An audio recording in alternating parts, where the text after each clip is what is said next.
ఒక్కసారి గెలిచి చూడు, లోకం నీకు పరిచయం అవుతుంది. ఒక్కసారి ఓడి చూడు, లోకానికి నువ్వు పరిచయం అవుతావు.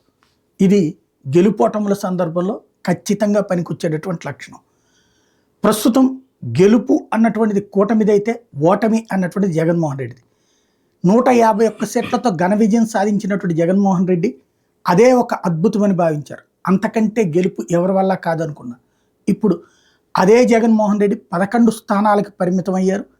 అదే సందర్భంలో 164 స్థానాలతో ఇంతకంటే విజయం ఇంకెవరి వల్ల కాదన్నటువంటి స్థాయికి కూటమి వెళ్ళింది. దీని మీద ఎవరి లెక్కలు వాళ్ళకే ఉంటాయి. నేను ఇంత చేసినా ఎందుకు ఇలా అయ్యిందని జగన్ అంటారు, ఆయన ఏమీ చేయలేదని కూటమి అంటుంది. అయితే ఒక సామాన్య స్థాయి నుండి విశ్లేషణ చేసేటటువంటి వ్యక్తుల ఆలోచన ఎలా ఉంది ఈ ఓటమికి సంబంధించి ప్రస్తుతం పాశం నరసింహారావు ప్రస్తుతం మనతో పాటు ఉన్నారు. విశ్లేషకులు ఏమంటారు, అసలు జగన్ ఓటమికి కారణం మీకేమనిపిస్తుంది? నమస్తే అండి. జగన్ ఓటమికి శిశుపాలుడి మరణానికి ఎన్ని కారణాలు అయితే ఉన్నాయో అన్ని కారణాలు ఉన్నాయి. మొట్టమొదటిగా వ్యక్తి పూజ, వ్యక్తి స్వామ్యం. రెండవది మేజర్గా పవన్ కళ్యాణ్. కానీ ముందుగా నేను పవన్ కళ్యాణ్ గురించి నేను మాట్లాడతాను. పవన్ కళ్యాణ్ ఆయన సంకల్పం, ఆయన పట్టుదల, ఆయన మండుతనం, ఆయన ఆక్రోశం, ఆవేదన. సినిమా ఇది ఎన్డీఏ కూటమి ఫామ్ కాకముందు ఇవన్నీ ఒక సినిమా డైలాగులు, సినిమా హీరోకి లక్షణాలను మనం భావించుకునేవాడు. ఎప్పుడైతే ఎన్డీఏే కూటమిలోకి బీజేపీని తీసుకొచ్చారో అప్పుడు ఆ తర్వాత నుంచి ఆయనలో ఉన్న ఆయన ఆవేశంలో ఒక వివేకం కనపడింది, ఆయన మొండితనంలో ఒక తర్కం కనపడింది, ఆయన ఉద్వేగంలో ఒక తపస్వి ఒక తపస్వి కనపడ్డాడు, ఒక ఋషి మహర్షి. కానీ ఈ పవన్ కళ్యాణ్ మొండి పట్టుదల వల్లనే ఈ ఎన్డీఏ కూటమి ఫామ్ అయింది అనేది ఒక బలమైన నమ్మకం. ఆయన పట్టుదల కాకపోయినట్టు, ఆయన పట్టుదల విక్రమార్కుడు కూడా అంతగా పట్టుదల పట్టు ఉన్నాడేమో అనిపించింది అనమాట. అంత పట్టుదల పట్టి ఎన్డీఏ కూటమిలోకి బీజేపీ తీసుకురావడం వల్లనే ఈ కూటమి ఎంత బలమైన విజయం సాధించింది. న్యూట్రల్ ఓటర్స్ మొత్తం కూడా వన్ సైడ్కి వెళ్ళిపోయారు అన్నమాట, అప్పుడు దాకా ఉన్నవాడు. కానీ దీన్ని నేను విశ్లేషణ చేస్తా, వివరిస్తా. ఎట్లాగంటే మనం ప్రీమెచ్యూర్ అంటే దీన్ని నాకు తెలిసి జగన్ ఓటమికి ప్రధానమైన కారణం ప్రీమెచ్యూర్డ్ స్టార్డమ్, ప్రీమెచ్యూర్డ్ ఒక బ్రాండింగ్ ఆయన క్రియేట్ చేసుకున్నాడు. ఒక ఫాల్స్ ఇల్యూజన్ ప్రపంచంలో వెళ్ళిపోయాడు ఆయన. దానికి దాన్ని ఎక్స్ప్లెయిన్ ఎలా చేసుకోవాలంటే, నారు వేస్తాం, మనం వరి నారు నాటుతాం, దానికి బలాలు వేసి నీళ్లు పెడతాం, పొట్టకు వచ్చింది, తర్వాత ఈతకు వచ్చింది, తర్వాత ఈనిన తర్వాత కంకులు బయటకు వస్తాయి, ఈనటువంటి కంకులు బయటకు వస్తాయి. ఆ కంకుల్లోకి పాలు చేరుతాయి. ఆ పాలు చేరినాక గింజగా ఫామ్ అయిన తర్వాత ఎండిన తర్వాత కోత కోసి నూర్పిడి చేస్తారు. అప్పుడు ధాన్యం తూర్పారు పోసి ధాన్యం వస్తుంది. కానీ ప్రీమెచ్యూర్డ్ స్టేటస్ ఏంటంటే, జగన్మోహన్ రెడ్డి నీళ్లు పెట్టాడు, బలాలు వేసాడు, పొట్టకు వచ్చింది, ఈనిన తర్వాత కంకులు బయటకు వచ్చినాయి. ఆ కంకులు బయట రంగాలనే కసకస కోసేసేసి ఎండబెట్టేసి తూర్పారు పోసాడు. అక్కడ మొత్తం తాలు వచ్చిందనమాట. ఇక్కడ ప్రీమెచ్యూర్డ్ స్టార్డమ్, ప్రీమెచ్యూర్డ్ బ్రాండింగ్. ఉదాహరణ చెప్పాలంటే నరేంద్ర మోడీ 2.5 టర్మ్స్ దాదాపుగా ఒక సీఎంగా పనిచేశాడు ఆయన. ఆ సీఎంగా పనిచేసి ఆయన అభివృద్ధి జోలికి వెళ్ళాడు, కానీ ఉచితాల జోలికి వెళ్ళలేదు. ఈయన ఉచితాలకి సంక్షేమానికి తేడా కనపట్లేదు ఈయనకి. ఈయన తెలుసుకోలేకపోయాడు. ఉచితాలు అంటే సంక్షేమం అనుకుంటున్నాడు, సంక్షేమం అంటే ఉచితాలు అనుకుంటున్నాడు. ఈ రెంటికి డిఫరెన్స్ తెలుసుకోలేకపోయాడు ఈయన చేరవేసే వేగులు కూడా పొరపాటు చేశారు. బట్ ఈ క్రమంలో ఆయన చేసిన మిస్టేక్స్ ఇవన్నీ కూడా ఆయన తెలిసి చేశారు కదా, ఆయన తెలియకుండా కింద యొక్క యంత్రాంగం చేసిన మిస్టేక్. అంటే సంక్షేమం అంటే ఉచితానికి తేడా. ఉచితం అంటే ఒక ఇదిగో ఈ పెన్ను తీసుకో, ఈ పెన్సిల్ తీసుకో, ఈ టీవీ తీసుకో, ఈ ఫ్రిడ్జ్ తీసుకో అంటే ఉచితం అంటారు. అలా కాకుండా ఒక స్కూల్కి నువ్వు ఈ డబ్బులు తీసుకుని నీ పిల్లోడిని చదివించు, లేదంటే కనుక నువ్వు ఈ డబ్బులు తీసుకుని వ్యాపారం పెట్టుకో అనేది ఉచితం అవుతుందా, సంక్షేమం అవుతుందా? ఇవాళ ఈయన డబ్బులు ఉచితం, స్కూల్కి అమ్మఒడి స్కీమ్ కింద డబ్బులు ముందు కూడా అవే పిల్లలు, అవే పేరెంట్స్ అదే స్కూల్లో ఫీజులు కట్టి చదివించుకున్నారు. ఈయన ఎప్పుడు ఉచిత సంక్షేమం అవుతుందంటే, $1కి ₹5 ₹6 విలువ ఉన్న రోజుల్లో, భారతీయ రూపాయల్లో 5 నుంచి 6 రూపాయలు తేడా మార్కం విలువ ఉన్న రోజుల్లో ఆయన ఇచ్చిన 15,000కి అమ్మఒడి కావచ్చు, 10,000 కావచ్చు విలువ ఉండేది. ఈరోజు $1కి $83-84 పలుకుతున్న రోజుల్లో డబ్బుకు విలువ పోయింది. ఈయన ఇవ్వకపోయినా సరే సంక్షేమం దాన్ని అనకూడదు, ఉచితమే అనాలి, ఊరికే అనాలన్నమాట. అది ఎప్పుడైతే ఆ పోలికి ఎప్పుడైతే తేడా ఎక్కువైపోయిందో, $83-84 తేడా వస్తుందో $1కి, అప్పుడు ఆ క్రమంలో ఆ రూపాయి ఆయన ఇస్తున్న విలువకు రూపాయికి విలువ లేదు. ఆ విలువ లేనప్పుడు అది ఉచితమే అవుతుంది. అదే ఆయన ఇస్తున్న 15,000 రూపాయలకి విలువ కట్టుంటే దాని విలువ కాపాడుకునేవాళ్ళప్పుడు పేరెంట్స్ అనేవాళ్ళు, అప్పుడు ఆ పిల్లల్ని ఇంకా బెటర్ ఎడ్యుకేషన్ స్కూల్లో కానీ జాయిన్ చేసి ఉన్నట్లయితే ఆ డబ్బులతోటి అది సంక్షేమం కిందకి అవుతుంది. అది ఉచితం కిందకే వస్తుంది. తర్వాతన ఈ చేయూత కింద డబ్బులు ఇచ్చేయన్న వ్యాపారం పెట్టుకోండి. ఇప్పుడు బండి తోలుతున్నారు, రోడ్డు మీద రిక్షా బళ్ళు పెట్టుకొని కాయలు అమ్ముకుంటున్నారు. వాళ్ళు రోజు సంపాదన 800 నుంచి 1000 రూపాయలు సంపాదిస్తున్నారు. ఈయన 10,000 ఇస్తాడు, 15,000 ఇస్తాడు. ఈ 10,000 రూపాయలు 15,000 రూపాయలు వాళ్ళు మహా సంపాదిస్తే 15 రోజులు సంపాదిస్తారు. ఈ 15 రోజులు సంపాదించిన డబ్బుని వాళ్ళు జాగ్రత్త గుర్తుపెట్టుకోవాల్సిన అవసరం లేదు. ఇదే డబ్బును ఒరిస్సాలో పంచితే అక్కడ రూపాయి విలువ చాలా విలువైంది. అక్కడ రూపాయి అనేది వెస్ట్ బెంగాల్లో కావచ్చు, బీహార్లో కావచ్చు, ఇక్కడికి వచ్చి పని చేస్తున్నారు 400 రూపాయలు వాళ్ళు, ఒరిస్సా వాళ్ళు కావచ్చు. వాళ్ళకి ఇస్తే 15,000 రూపాయలు అక్కడ చాలా విలువైన వాళ్ళకి. కానీ మన ఆంధ్రాలో అది లేదు. అది మనకు డెవలప్డ్ స్టేట్ ఇది. ఈ డెవలప్డ్ స్టేట్లో కాబట్టి ఇక్కడ రూపాయికి విలువ పోయింది కాబట్టి ఆ సంక్షేమంగా ఈయన పేరైతే పెట్టేది ఇస్తున్నాడు, అది ఉచితాలకి ఊరికే పోతుంది. కొండలు తవ్వి పప్పు బెల్లాలకు పనిచేసినట్టు అనమాట అవి. దానివల్ల మిస్యూజ్ అయిపోయింది. డెవలప్మెంట్ అంటే ఏంటి? ఒక పెద్ద పరిశ్రమలు రావాలి, జనానికి తెలిసే పరిశ్రమలు రావాలి, జనం నోళ్ళలో నానాల పరిశ్రమల పేర్లు అవి. అప్పుడు 100 మందికి వచ్చినా 1000 మంది చూపించుకోవచ్చు. ఒక ఉదాహరణ కియా చూపించారు. కియా వల్ల మన భారతీయులకు ఏం ఉపయోగం లేదు, మన డబ్బుల్ని కొరియాకి వెళ్తున్నాయి. కానీ ఆ పరిశ్రమ తీసుకొచ్చింది మేమే అని చెప్పి చంద్రబాబు నాయుడు చెప్పుకుంటుంటాడు. అది ఒక పరిశ్రమలో చూపించుకోవడానికి అవకాశం ఉంటుంది. అది అటువంటి పేరు చెప్పుకోవడానికి మన జగన్మోహన్ రెడ్డికి ఏం పెద్ద కనపడలేదు. అది జనంలోకి వెళ్ళలేదు. ఆయన పరిశ్రమ తీసుకొచ్చినట్టు. అభివృద్ధి అంటే పరిశ్రమ తీసుకురావాలి, లేకపోతే ఇంకేదన్నా ఉపాధులు పెరగాలన్నమాట. జనానికి ఉపాధి పెరగటం అది లేదని ఉందో లేదో ప్రభుత్వం తెలుసు, కానీ జనానికి రీచ్ కాలేదు. ఆయన చేసి ఉండొచ్చు, పరిశ్రమ తెచ్చి ఉండదు, కానీ జనానికి రీచ్ కాలేదు. అది ఒక జనానికి రీచ్ కాకపోవడం వల్ల అది మైనస్. అది రైట్. ఇప్పుడు ఒక యోగి ఆదిత్యనాథ్ అండ్ ఇండస్ట్రీస్ తెచ్చాడు, సంక్షేమం ఇచ్చాడు. నరేంద్ర మోడీ ఇండస్ట్రీస్ బోల్డ్ అని తెచ్చాడు, సంక్షేమం బోల్డ్ అని తెచ్చాడు. పక్కన రైతులకు ఇచ్చే డబ్బులు 6,000 రూపాయలు దేనికి పనికిరావు అనుకుంటాం మనం, కానీ 6,000 రూపాయలు అనేటువంటి ఒక సొమ్ము ఇచ్చారు. ఇప్పుడు వాళ్ళు ఇచ్చే ఇది రెండూ చేసినా కూడా ఆయనకి ఓట్లు ఎందుకు తగ్గాయి వాళ్ళిద్దరికి? కారణం ఏంటంటే యూపీలో ఆల్ ఓవర్ ఇండియా బీజేపీ స్వింగ్లో 400 సీట్లు గెలవపోతుందని ఒక కాన్ఫిడెన్స్ తోటి కొంతమంది ఎట్లా మాట్లాడినా ఏం మాట్లాడినా మన బీజేపీకి మినిమం మెజారిటీ వస్తుంది. 303 లాస్ట్ టైం వచ్చింది కాబట్టి ఈసారి ఎక్కువ వస్తాయి, కనీసం 30 వచ్చి 40 వచ్చి 350 వస్తాయి, టోటల్ 400 వస్తాయని వాళ్ళకి ఓవర్ కాన్ఫిడెన్స్ వెళ్ళి నోరు తుత్తరగా అత్యుత్సాహంగా కొన్ని స్టేట్మెంట్లు ఇచ్చారు. రాజ్యాంగం రద్దు చేస్తామని, రిజర్వేషన్ రద్దు చేస్తామని. ఈ స్టేట్మెంట్లకి చివరి 1 మంత్లోనే ఎక్కువగా ఇంపాక్ట్ అయింది. చివరి 1 మంత్లోనే, ఆ చివరి 20 రోజులు 1 మంత్లోనే ఎక్కువగా వైరల్ చేశారు అది ప్రతిపక్ష ఇండి కూటమి వాళ్ళు. ఎప్పుడైతే ఈ ప్రతిపక్షాలు ఇండి కూటమి వాళ్ళు విపరీతంగా వైరల్ చేశారో వాటికి తగ్గ రియాక్షన్ ఆన్సర్ చేయలేకపోయారు బీజేపీ కూటమి వాళ్ళు. ఇది కాదు, రిజర్వేషన్స్ రద్దు చేయము, రాజ్యాంగాన్ని భ్రష్టు పట్టించింది, నాశనం చేసింది, అత్యధిక సవరణలు చేసింది కాంగ్రెస్ పార్టీ ఇండి కూటమి వాళ్ళు అని చెప్పి చెప్పలేకపోయారు. ఒకటి. రెండోది, ఈ రాజ్యాంగంలో దిక్కుమాలిన సంస్కరణలు సవరణకి, మార్పుకి, రద్దుకి తేడా చెప్పలే జనానికి, సామాన్యుడికి ఇవన్నీ తెలియాలండి. వాళ్ళు రాజ్యాంగాన్ని సవరణ చేస్తా అంటారు, కానీ బీజేపీ వాళ్ళు వస్తే రాజ్యాంగం రద్దు చేస్తామని ఎక్కడ చెప్పలేదు, రాజ్యాంగాన్ని మారుస్తామని ఎక్కడ చెప్పలేదు. వీళ్ళు తెలియక అజ్ఞానంతో కొంతమంది ఎంపీలు రాజ్యాంగాన్ని మార్చేస్తామని ఒక స్టేట్మెంట్ ఇవ్వడం వల్ల ఆ మార్చేస్తామనే పదాన్ని వాళ్ళు రద్దు చేస్తామని మార్చేసుకున్నారు ఇండి కూటమి వాళ్ళు. అక్కడ వాళ్ళకి ఎక్కువ డ్యామేజ్ అయింది. అంతేగాని ఇప్పుడు కూడా అక్కడ బ్రాండింగ్ వచ్చింది కేవలం మోడీ వల్లనే అక్కడ బ్రాండ్ అయింది. ఆ మోడీ వల్లనే అక్కడ 33 సీట్లు వచ్చేసరికి మోడీ వల్లనే పెరిగినాయి, మోడీ వల్ల వచ్చినాయి, కానీ యోగి ఆదిత్య వల్ల వచ్చినాయి, కానీ వేరే బ్రాండింగ్ వల్ల వచ్చినాయి అవి. ఈ లులు సింగ్ అయోధ్యకి ఫైజాబాద్ ఎంపీగా పోటీ ఆయన స్టేట్మెంట్ ఇచ్చాడంట రాజ్యాంగం రద్దు చేస్తామని. ఇక రేవంత్ రెడ్డి భయంకరంగా స్టేట్మెంట్లు ఇచ్చారు, విపరీతంగా ప్రతి సభలో చెప్పాడు రాజ్యాంగం రద్దు చేస్తారు బీజేపీ. అయినా సరే ఇక్కడ ఇంకో 2 సీట్లు వచ్చి ఉండేవి. ఆ విధంగా ఒక సీఎంఏ అంత బలంగా చెబుతున్నప్పుడు అంటే జనాన్ని కొద్దిగా రీచ్ అవుతుంది. అది ఆ రీచ్ అవుతుందాన్ని బీజేపీ వాళ్ళు తిప్పికొట్టలేకపోయారు, సమర్థంగా తిప్పికొట్టలే. వీళ్ళంతా ఎలక్షన్ ఇయరింగ్లోనూ లేకపోతే మోడీ ఫేస్ తోటి మేము గెలిచేస్తామని ఒక ఓవర్ కాన్ఫిడెన్స్లో ఉండటం వలన వీళ్ళు తిప్పికొట్టలే. అది వాళ్ళకి మైనస్. యూపీలో తగ్గడానికి కానీ, రాజస్థాన్లో తగ్గడానికి కానీ, కొన్ని అక్కడ క్యాస్టిజం ఉంటుందండి. మా భారతదేశంలో వద్దనుకున్నా, అవుననుకున్నా, కాదనుకున్నా, దాచుకున్నా, బహిరంగంగా మాట్లాడుకున్నా సరే క్యాస్టిజం ఇది యాక్సిస్. కులతత్వం అనేది, కులము అనేది మన భారత సమాజానికి ఒక విరుసు. ఆ విరుసు మీద అన్నీ ఆధారపడి ఉంటాయి. అక్కడ బ్యాలెన్సెస్ కొన్ని ఉంటాయి. అక్కడ ఏదో కొన్ని లాంగ్ టర్మ్ 10 సంవత్సరాల నుంచి అక్కడ పరిపాలన చేస్తున్న లోకల్ గవర్నమెంట్ ఉంది కాబట్టి అనేక ఎంత జాగ్రత్త చేసినా కొన్ని నెగిటివిటీ వస్తుంది. ఆ నెగిటివిటీని ప్లస్ ఈ రాజ్యాంగ రద్దు అనే కార్యక్రమం ఈ స్టేట్మెంట్ల వలన ప్లస్ అయిపోయి ముస్లిమ్స్, యాదవులు మొత్తం ఏకమైపోయి బీఎస్పీ ఓట్ బ్యాంక్ మొత్తం తిరిగేసి ఇటు వచ్చేసి ఓవరాల్గా డ్యామేజ్ చేసుకున్నారు బీజేపీ వాళ్ళు యూపీలో. అంతకుమించి అక్కడ వేరే ఏ సంస్కరణ అభివృద్ధి బ్రహ్మాండంగా ఉందని జనానికి కూడా తెలుసు. నార్త్ ఇండియా వాళ్ళందరూ బాధపడతారు. ఇప్పుడు ప్రతి ఒక్కళ్ళు బీజేపీని ఉత్తరప్రదేశ్ ఓడిపోయిందని చెప్పి ఇండియా నలుమూలల నుంచి ఉత్తరప్రదేశ్ని ఏలేదు చూపిస్తున్నారు. అది అందరికీ కొద్ది తెలిసింది వాళ్ళకి, యూపీ వాళ్ళకి. అరే మనం తప్పు చేసామని. ఈ 500 సంవత్సరాల నుంచి కొన్ని వేల మంది ప్రాణాలు బలిదానం చేసిన సాధ్యం కాని గుడి రామాలయం ఒక్క రక్తపు పొట్టు చెందకుండా సామరస్యంగా ఒక దివ్యమైన రామ మందిరాన్ని కట్టినందుకు బీజేపీ వాళ్ళు ఓడిపించుకున్నాం. మనమే ఒక ఆత్మ పరిశీలన చేసుకునే రోజు ఒకటి వస్తుంది. ఇది ఒక మేలుకొల్పు బీజేపీ వాళ్ళకి. రేపు నెక్స్ట్ రాబోయే ఎలక్షన్స్కి, అసెంబ్లీ ఎలక్షన్స్కి ఇది ఒక మేలుకొల్పు వాళ్ళకి.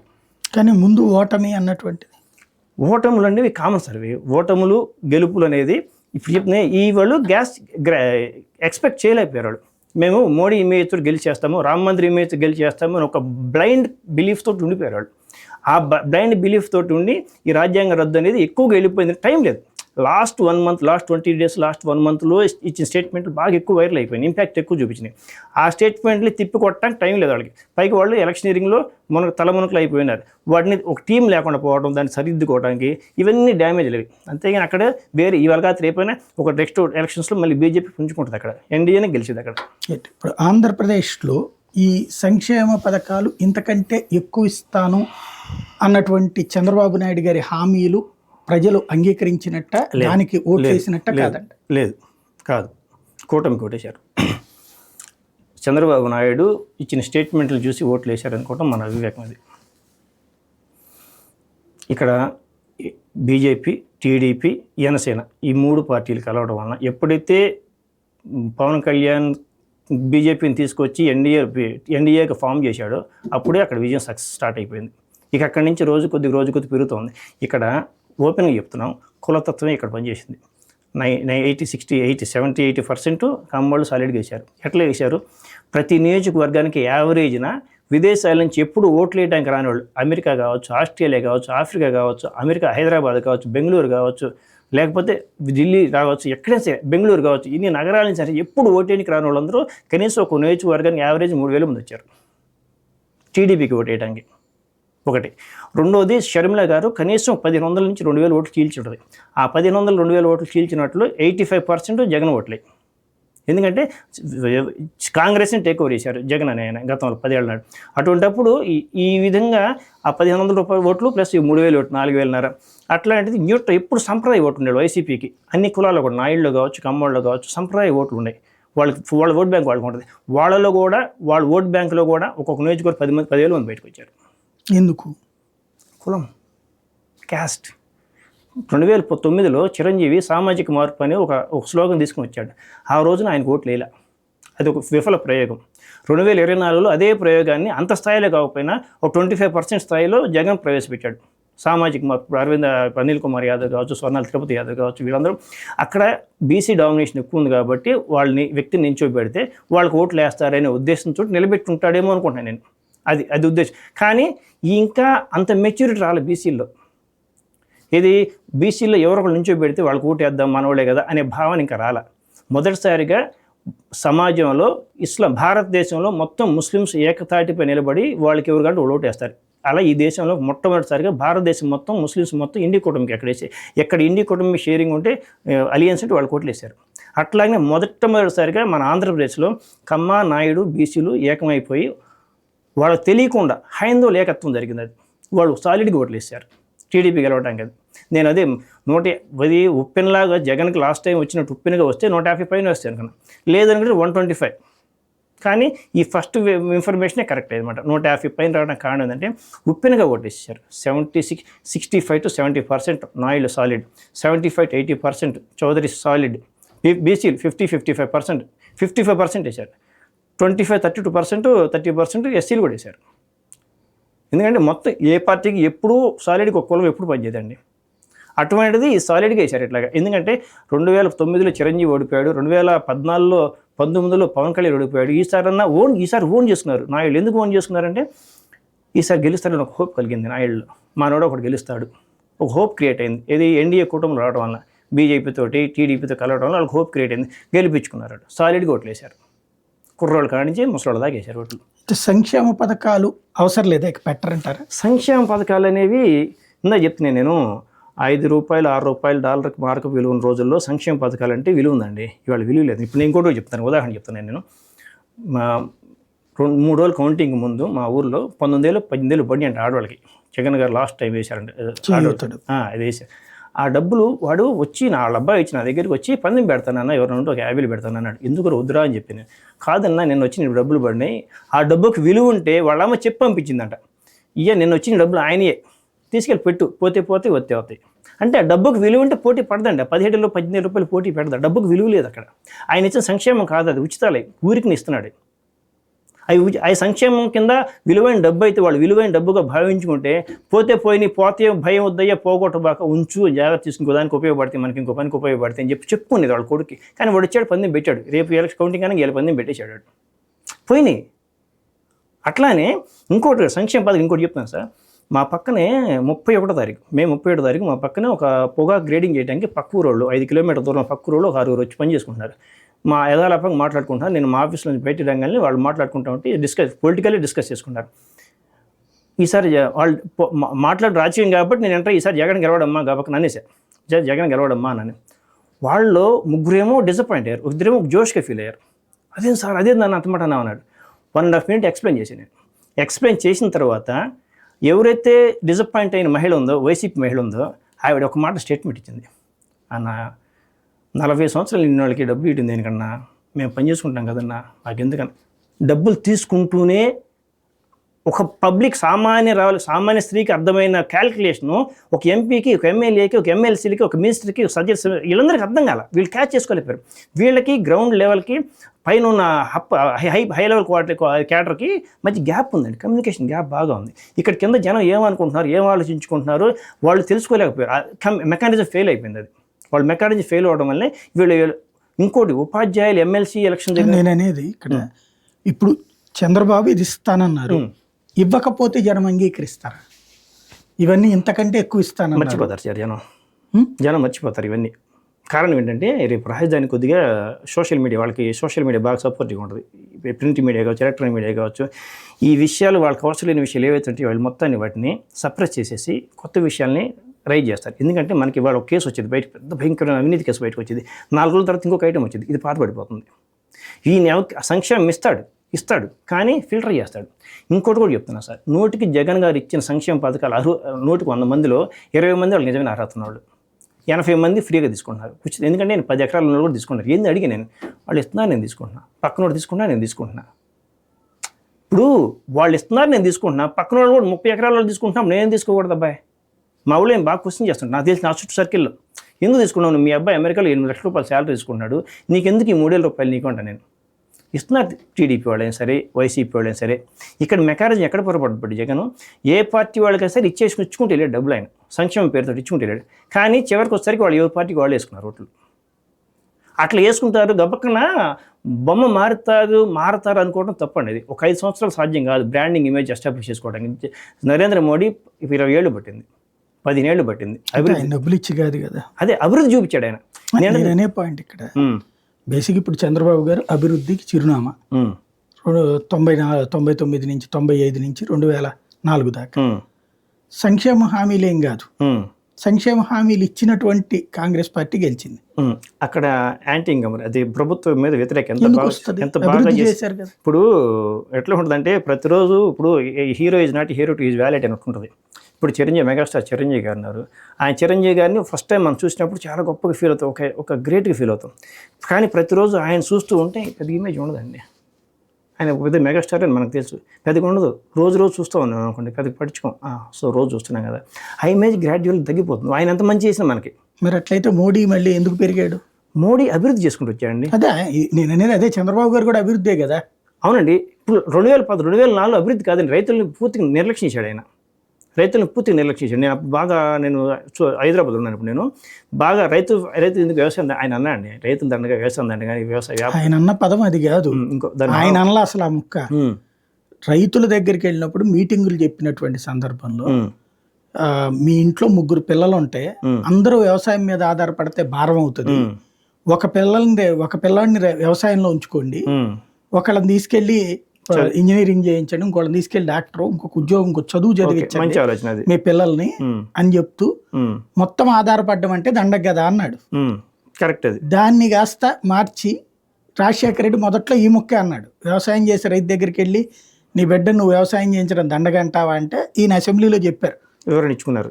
నేను ఈ మాట చెప్పింది ఒకే కుటుంబంలో ముగ్గురు ఉన్నప్పుడు అందరూ కలిసి వ్యవసాయం మీద ఆధారపడితే దండకు కదా భరించడం కష్టం కదా అన్నా నేను.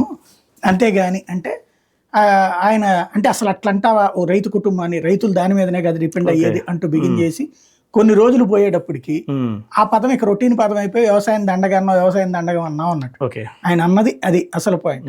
అట్లాగే ఉంటది బేసిక్ గా. ఆ రోజున రైతులకి ఎవరికి అన్యాయం చేశాడు ఆయన ప్రాక్టికల్ గా? సేమ్ అదే ఇదే ఇప్పుడు ఉన్నారు కదా 10 సంవత్సరాల డెవలప్మెంట్కి అభివృద్ధికి చిరునామా అని చెప్పారు కదా, అదే మన చంద్రబాబు గారు. అభివృద్ధికి శాంతి భద్రతలకి చిరునామా యోగి ఆదిత్యనాథ్, నరేంద్ర మోడీ. మరి యూపీలో కూడా ఓడిపోయారు కదా. అదే నేను అంటుంది. ఇప్పుడు ఏమవుతుంది ఇందాక చెప్తున్నది, మనం యూపీలో ఓడిపోవడానికి ఎవరైతే రిజర్వేషన్స్ రద్దు చేస్తా ఉన్నారు, ఎవరైతే రాజ్యాంగానికి దీనికి సంబంధం లేదు కదా. లేదు సార్, అవన్నీ పక్కకు పోతాయి, ఇవి హైలైట్ అయిపోతాయి. ఇప్పుడు సమాజంలో అన్న దాంట్లో ఒకదానికి పరస్పర భిన్నం అవుతుంది. ఇప్పుడు మీరు ఉత్తరప్రదేశ్ లో మీరు చెప్పినటువంటి పాయింట్ కరెక్ట్. అభివృద్ధి గుజరాత్ లో ఆయన ఎట్లా గెలిచాడు? అభివృద్ధి. మరి ఆంధ్రప్రదేశ్ లో అభివృద్ధే కదా చంద్రబాబు నాయుడు. మరి ఎలాగా 10 సంవత్సరాలు ఓడిపోయారు, మళ్ళీ మొన్న ఎందుకు ఓడిపోయారు? సార్ అదేంటంటే అది వాళ్ళ లాస్ట్లో అప్పుడు నాకు అవగాహన లేకపోతే లాస్ట్లో వైఎస్ రాజశేఖర రెడ్డి ప్రజాయాత్ర చేసి తీసుకెళ్ళారు కదా, పాదయాత్ర చేశారు కదా. ఆ పాదయాత్ర చేసినప్పుడు ఆయన ఇంపాక్ట్ ఎక్కువగా ఉండి ఆయన మాట చెల్లుబాటు అయి ఉండొచ్చు. ఆ రోజుల్లో నాకు అంత అవగాహన లేదు, ఆ రోజున చెల్లుబాటు అయి ఉండొచ్చు. కానీ ఆయన చెప్పింది నిజమై ఉండొచ్చు. ఆయన చెప్పిన మాట ఎప్పుడైతే రైతు వ్యవసాయం దండగా అని చెప్పి చంద్రబాబు అన్నాడని చెప్పేసి అన్నాడు, ఈ నోటు మీద అన్నాడు, ఆ మాట జనానికి రీచ్ అయి ఉంటుంది, అక్కడ రిజెక్ట్ అయి ఉంటారు. సేమ్ ఇట్లా రాజ్యాంగాన్ని ఎలా రిజెక్ట్ చేస్తారు, రాజ్యాంగ రద్దు లేకపోతే రిజర్వేషన్ రద్దు ఎట్లా అన్నారు, ఎలా రిజెక్ట్ చేశారు జనం, సేమ్ ఆ రోజు అట్లా రిజెక్ట్ చేసి ఉండొచ్చు జనం. ఇప్పుడు సంక్షేమ పథకాలు అనౌన్స్ చేశాక వెంటనే ఇప్పుడు ఇక్కడ పెద్ద కన్ఫ్యూజన్ ఏముందంటే, కర్ణాటకలో సంక్షేమ పథకాలు అనౌన్స్ చేసి అక్కడ అభివృద్ధి జరిగింది, సంక్షేమం ఇచ్చింది బీజేపీ. రెండు చేసిన తర్వాత దాన్ని ఓడగొట్టి అంతకంటే ఎక్కువ సంక్షేమాలు ఇస్తానన్నటువంటి ఫ్రీ కాంగ్రెస్కి ఇచ్చారు. ట్రెండ్ ఎట్లుంది? అలాగే తెలంగాణలో సేమ్ కేసీఆర్ ఇండస్ట్రీస్ పట్టుకొచ్చాడు.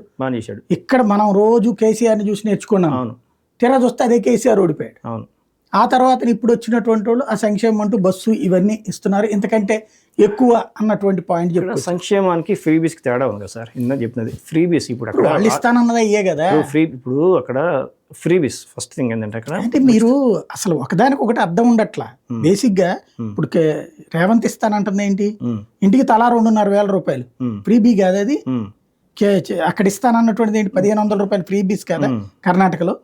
లేదా కేంద్రంలో వాళ్ళు బీజేపీ వాళ్ళు ఇదే కాంగ్రెస్ వాళ్ళు ఇస్తానన్నది ఏంటి, 8,500 ఒక కుటుంబానికి ఒక ఫ్రీ బీస్ కదా. క్రెడిబిలిటీ ఉండదు కదా సార్.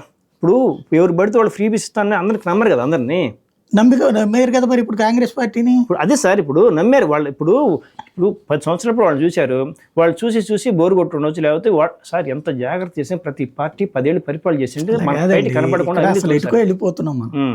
నేను అడుగుతున్నది ఏంటి, ఇప్పుడు వాళ్ళిద్దరికి ఫ్రీ బీస్ అంటే పెంచారు, ఇప్పుడు వాళ్ళు చెయ్యను అనగానే ఓడగొట్టారు, వాళ్ళు అమలు చేయలే. ఫ్రీ బీస్ 100 రోజుల్లో హామీ ఇచ్చినట్టు 3 వంతులు ఇవ్వట్ల. అదేమంటే సెంటర్ లో మా గవర్నమెంట్ రాలేదని ఒకరు చెప్పారు, ఓడగొట్టారు కదా. ఇప్పుడు ఇక్కడ మీరు ఫ్రీ బీస్ అంటున్నారు, ఇచ్చినాయని ఓడగొట్టారు. ఇప్పుడు అంతకంటే ఎక్కువ ఎక్స్పెక్ట్ చేసినట్టు కాదంటారు. రేపు ఇవ్వకపోతే ఈ పాయింట్ ఇప్పుడు అక్కడ కూడా నమ్ముకొని ఓట్లు వేసారు అనుకోండి సార్. ఏపీ వరకు ఫ్రీ బీస్ నమ్ముకొని ఓట్లు వేసారు, నేను నమ్ముకోను. ఇవ్వకపోతే పర్లేదు అనుకుంటారు, ఇవ్వకపోతే ఫిల్టర్ చేస్తారు నాకు తెలిసి.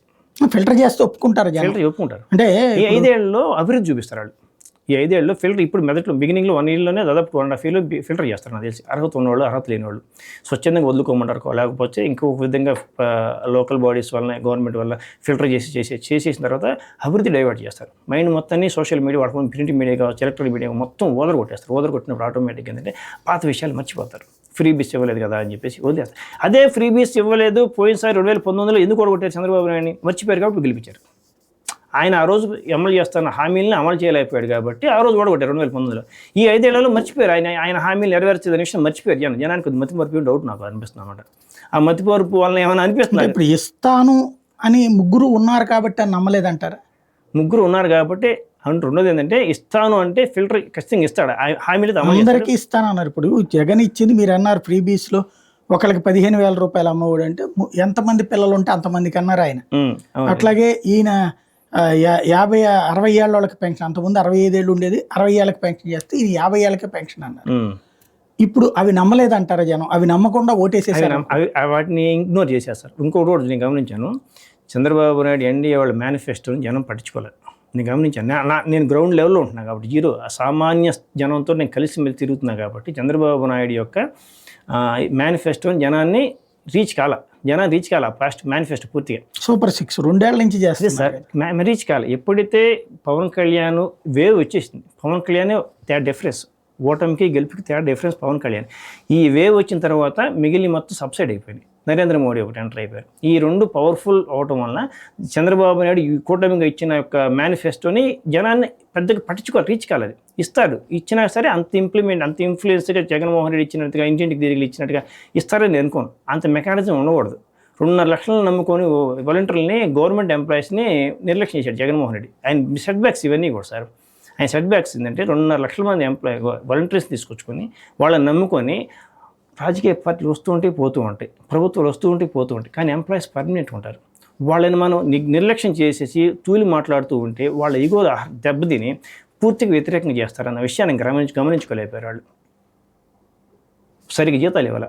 నేను కానిస్టేబుల్తో నేను మాట్లాడాను, ఇప్పుడు ఫ్లయింగ్ స్క్వాడ్ ఏది ఎలక్షన్ కోడ్ వచ్చిన తర్వాత చేంజ్ అని ఒకటే అన్నమాట. చెప్పకూడదన్న మేము, కానీ చెప్తున్నాను బాగా క్లోజ్ కాబట్టి చేంజ్ అన్నాడు. ఎందుకన్నా 2.5 లక్షలు నాకు ఎరియర్స్ అయిపోయినాయి 5 ఏళ్ళలో అన్నాడు. ఒక సామాన్య కానిస్టేబుల్కి 2.5 లక్షలు కట్టడం మామూలు విషయం కాదు. ఒకటి మండల ఎడ్యుకేషన్ ఆఫీస్లో నా క్లాస్మేట్ ఒకటి పనిచేస్తున్నాడు, సిఆర్పీగా క్లస్టర్ రిసోర్స్ పర్సన్ అండి. వాళ్ళు బాగా ఉంటే ఒక 15-20 మంది ఉంటారు రాష్ట్రం మొత్తం మీద. ఒక ఫీల్ క్రియేట్ అయింది. 4 నెలలు కూడా జీతాలు ఇవ్వలేదంట. ఏమైపోతున్నాయి? రెండోది 2021 సెప్టెంబర్ 2వ తారీఖున మాది ఒక సైట్ ఉంది, 732 గజాల స్థలానికి రిజిస్ట్రేషన్ ఖర్చు ₹1,00,000 అయింది. 2023 అక్టోబర్లో అదే సైట్ రిజిస్ట్రేషన్కి వెళ్తే 4,25,000 అయింది. 320% పెంచారు. ఈ డబ్బులన్నీ ఏమైపోయినాయి? ఇంకా 7 లక్షల కోట్లు అప్పు చేశారు జగన్ గారు. ఏమైపోయినాయి డబ్బులు? ఇప్పుడు ఎన్ని రకాలు. ఇంకోటి కూడా, లాస్ట్ ఎలక్షన్స్ 6 నెలలు ఉన్నాయనగా ఎప్పుడు ఏ ప్రభుత్వం రేట్లు పెంచదు. క్రషర్లు ఉన్నాయి కదండి, చిప్స్, ఇంటి నిర్మాణానికి వాడే చిప్స్ కావచ్చు, బేబీ చిప్స్ 20 mm, ఆ చిప్స్ రేటు టన్నుకు ₹250 పెంచారు. 200 నుంచి ₹250 పెంచారు. చివరి 6 నెలలు 5 నెలలని 5-6 నెలలు రేట్లు పెంచారు. ఏమవుతుందంటే వాళ్ళు 1% ఉండదు.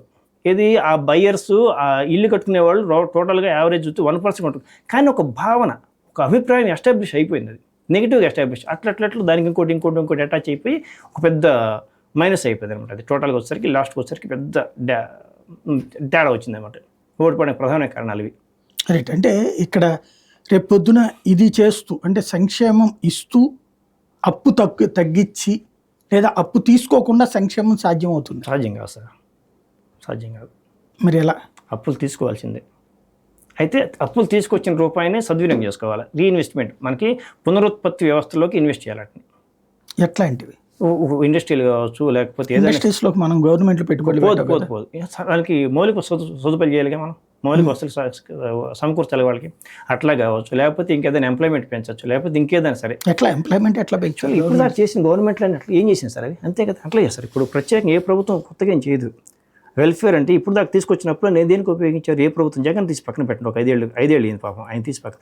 మిగిలిన 70-80 సంవత్సరాల నుంచి తీసుకొచ్చినప్పుడన్నీ దేనికి ఉపయోగించారు? సంక్షేమానికి ఉపయోగించారని చెప్తారు. సంక్షేమానికి ఉపయోగించిన ఎంత ఉంటుంది? అభివృద్ధికి ఎంత ఉపయోగించారు? అలా అభివృద్ధి అంటే ఎంతమంది తెలుసు? అభివృద్ధి అంటే ఏం చేయాలి అనుకున్నారు? అభివృద్ధి అంటే ఏంటి? ప్రతి మనిషికి ఈరోజు ₹100 సంపాదిస్తే రేపు ₹101 సంపాదించడం. దానికి కావాల్సిన ఉపాధి సృష్టించగలగాలి. ఆ ఉపాధి సృష్టించడానికి ఏం కావాలి? ఇండస్ట్రీస్ రావాలా, లేకపోతే ఇంకేదైనా కావాలా, లేకపోతే ఇంకేదైనా కొత్త వ్యవస్థలు తీసుకురావాలా, లేదా పరిపాలన అవినీతి తగ్గించాలా, ఇవన్నీ చూసుకుంటూ వెళ్ళాలి. అది అభివృద్ధి అవుతుంది. ఇప్పుడు వచ్చిన రూపాయిని తీసుకొచ్చి 95 బస్సులు ఫ్రీ బీస్కి ఇచ్చేస్తే మరి పునరుత్పత్తి వ్యవస్థలకు మనం ఏం పెట్టుబడి పెడతామండి? ఇప్పుడు రూపాయలు ₹10 పునరుత్పత్తికి రిటర్నబుల్ ఇన్వెస్ట్మెంట్స్ చేస్తే ఒక ₹10 ఫ్రీ బీస్ పోయినా దాని ముందు బిల్డప్ అవుతూ ఉంటుంది ఒక ఇన్వెస్ట్మెంట్ అనేది. మనం తెచ్చిన ₹1,00,000 తీసుకెళ్ళి మనం ఎంజాయ్ చేయడానికి ఖర్చు పెడితే రేపు తిరిగి తీసి కట్టేది ఎట్టగట్ని?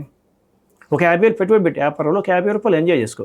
ఆ పెట్టుబడి పెట్టిన వ్యాపారం కొద్దిగా పర్లేదు క్లిక్ అయితే మనం తిరిగి అప్పు తీర్చగలమో, మన ఎంజాయ్ మనం కంటిన్యూ అవుతూ ఉంటుంది. ఇక్కడ చేసిన పొరపాటు ఏంటంటే ఇన్ని లక్షల కోట్లు చెప్తారు ప్రతిపక్ష పార్టీల మాటలు మనం నమ్మాల్సిన అవసరం లేదు. ఎన్ని లక్షల కోట్లు తెచ్చారో తెలియదు. ఇంకోటి ఏంటంటే ల్యాండ్ టైటిలింగ్ యాక్ట్ ఒక దుష్ప్రచారం. అది ఒక దుష్ప్రచారం. నాకు తెలిసి ఆ చట్టం గురించి నాకు తెలియదు, కానీ నేను ఒకటే చెప్పాను మా ఊళ్ళో టీడీపీ వాళ్ళకి, ఏ ప్రభుత్వం తీసుకొచ్చినా సరే వాళ్ళంతా ట్రాన్స్పరెంట్గా ఉంది కాబట్టి ఏ చట్టం తెచ్చినా సరే ప్రజలకు హాని జరిగే విధంగా, ప్రజల ఆస్తులు దోచుకునే విధంగా ఏ చట్టం తీసుకురాదు, ఏ ప్రభుత్వం తీసుకురాదు. కానీ దీన్ని మీరు దుష్ప్రచారం చేసుకుంటున్నారు తప్పితే జనాన్ని మిస్గైడ్ చేయడం కోసం జనాల్లో మెదడులోకి ఒక విషయాన్ని ఎక్కిస్తున్నారు తప్పితే వేరే కారణం ఏం లేదు. ఇది ఇంక ఈ చట్టం పూర్తి వేరే తెలియకపోవచ్చు, సామాన్యులు తెలియకపోవచ్చు. ఎలక్షన్ అయిపోయినాక సరే కేంద్ర ప్రభుత్వం ఇచ్చిన చట్టం చంద్రబాబు గెలిస్తే చంద్రబాబుని అమలు చేయాలి కదండి. అప్పుడేం సరే జనం అప్పుడు జగన్ బయటకు వస్తాడుగా, నేను చెప్పిన చట్టాన్ని కాతికి చిన్న మార్పులు సూచించి కేంద్ర ప్రభుత్వానికి ఆ మార్పులు మనం అంగీకరించారు, అందుకే నా చట్టం అమలు చేస్తామని చెప్పి కవర్ చేసుకుంటారు. అంతకుమించి తేడా ఉండదు అక్కడ. రైట్. అంటే ఇవాళ కూటమి అనేటువంటిది 3 రకాలైనటువంటిది. ఒకటి ముగ్గురు కలిసి పనిచేయడం ఒక ఎత్తు, రెండవది ఈ ఆర్థికంగా ఇస్తానన్నటువంటి హామీలు మరొక ఎత్తు, మూడోది వచ్చేటప్పటికి డెవలప్మెంట్. ఈ మూడిటికి సమన్వయం అన్నటువంటి దానికి సాధ్యమవుతుంది అనుకుంటున్నాను. సాధ్యమైంది. ఎందుకంటే చంద్రబాబు గారు ఎన్డీఏలో బాగా పలుకుబడి ఉన్న వ్యక్తి. పైగా ఈ రాష్ట్రం పరిస్థితి ఆయన తెలుసు కాబట్టి, కేంద్రానికి కూడా తెలుసు కాబట్టి కొద్దిగా వినయంగా ఉంటారు.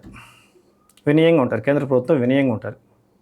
ఏమి కండిషన్స్ కానీ అన్కండిషనబుల్గా ఉంటాడు. అందుకే ప్రతి చట్టాన్ని యాక్సెప్ట్ చేయరు. వీళ్ళు కూడా కొన్ని కొర్రీలు పెడుతూ ఉంటారు.